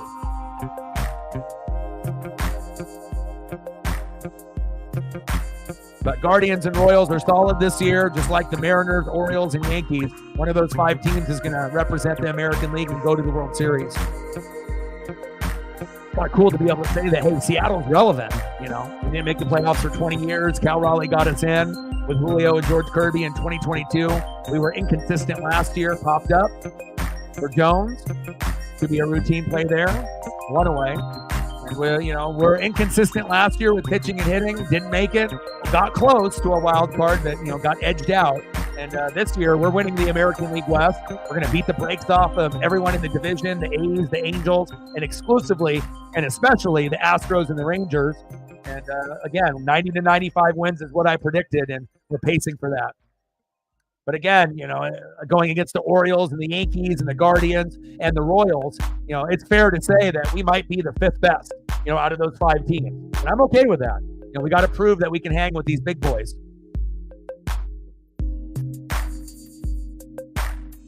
One 0 pitch to Tovar. Big swing and a miss. 1-1 count. Walker Buehler tomorrow.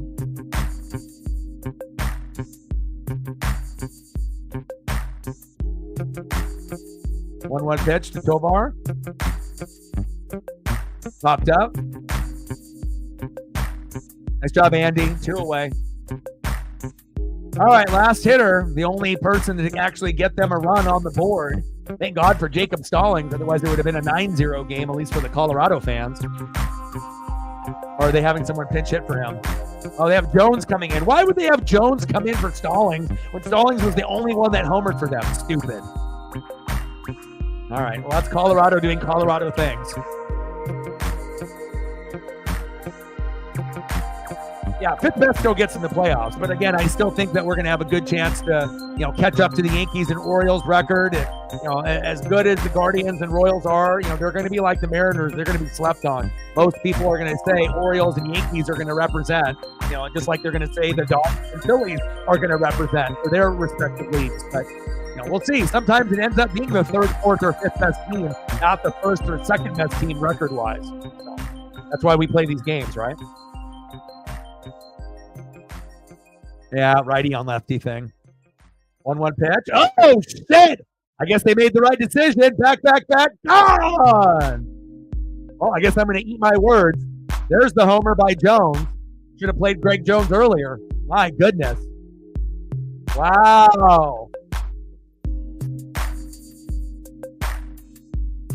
They go for one guy that got a homer, and they brought in a guy to pinch hit to get the next homer.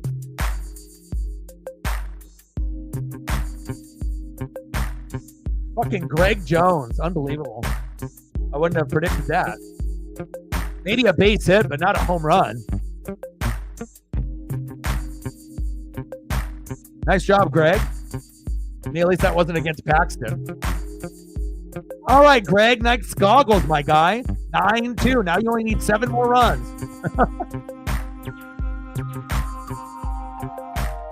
Crush the fuck out of that ball.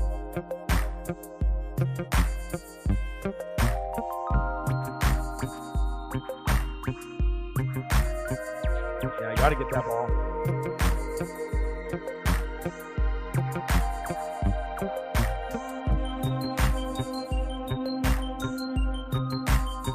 Nice double there. I told you. We're gaining some momentum. Michael's like, look at me. Next up, first baseman, Alejandro Montero. Rockies are getting on a rally. 9-2. Only need 7 more. Someone track down that ball for Greg.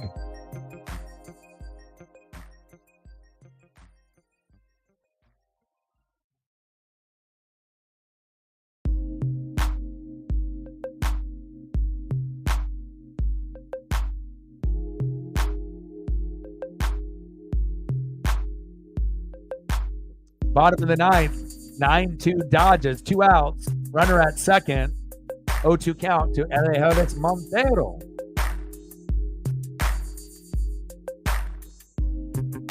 Nice job by Greg Jones to put a little life in this crowd. 9-2 is a lot better than 9-1. That one chopped foul. Count remains 0-2. And everyone gets their Yumbo Yaks. First hit for a home run. That's always great, right? 0-2 pitch. Back. Off the wall. Holy shit. Almost hit a homer there. Wow. 9-3. What the hell's going on here? Shows you how important the bullpen pitching really is.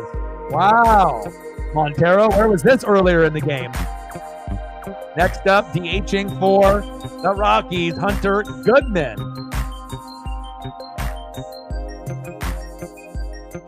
Unbelievable. Here come the Rockies.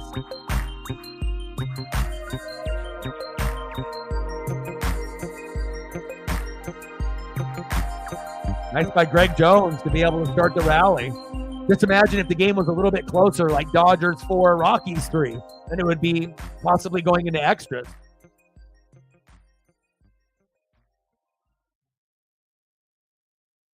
Homer double.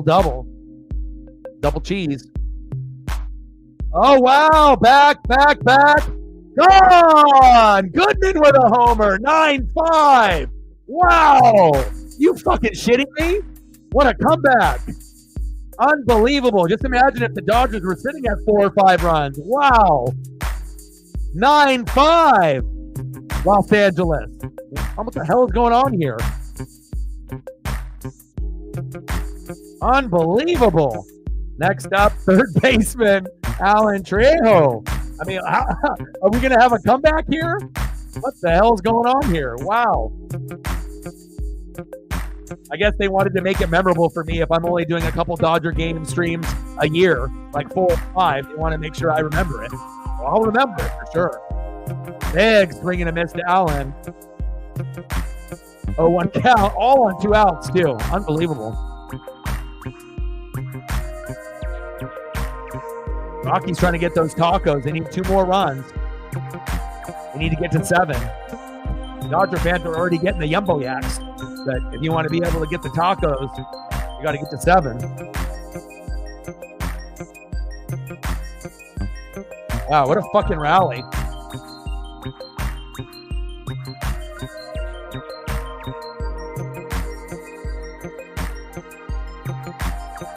0-2 pitch.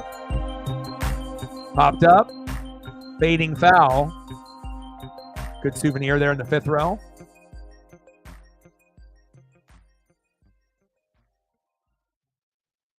For real. Yes.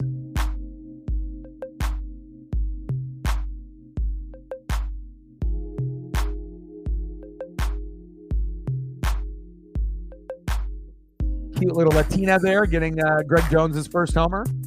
Hopefully she'll get baseball or a bat or a glove or batting gloves or cleats or something cool in return.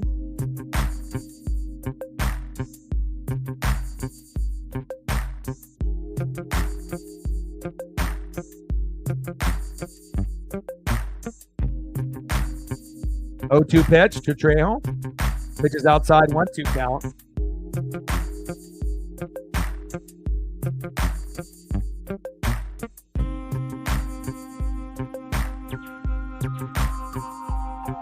And finally, it's over. 1-2 pitch. Got him. Wow. A lot of excitement, from beginning to end. Not really a dull moment in this game, even though they were sitting there at 1 run. Nice ending to the matchup there. Wow. James Paxton with the win, 7-1. Well, I appreciate everyone coming through to watch the Dodger game with me. Final score, Dodgers 9, Rockies 5 with a late rally. Greg Jones starting it with his first at-bat there with a homer. Fantastic job. I'll be live tomorrow at 3:30 Pacific for the Guardians and the Mariners. And I hope to see you guys there.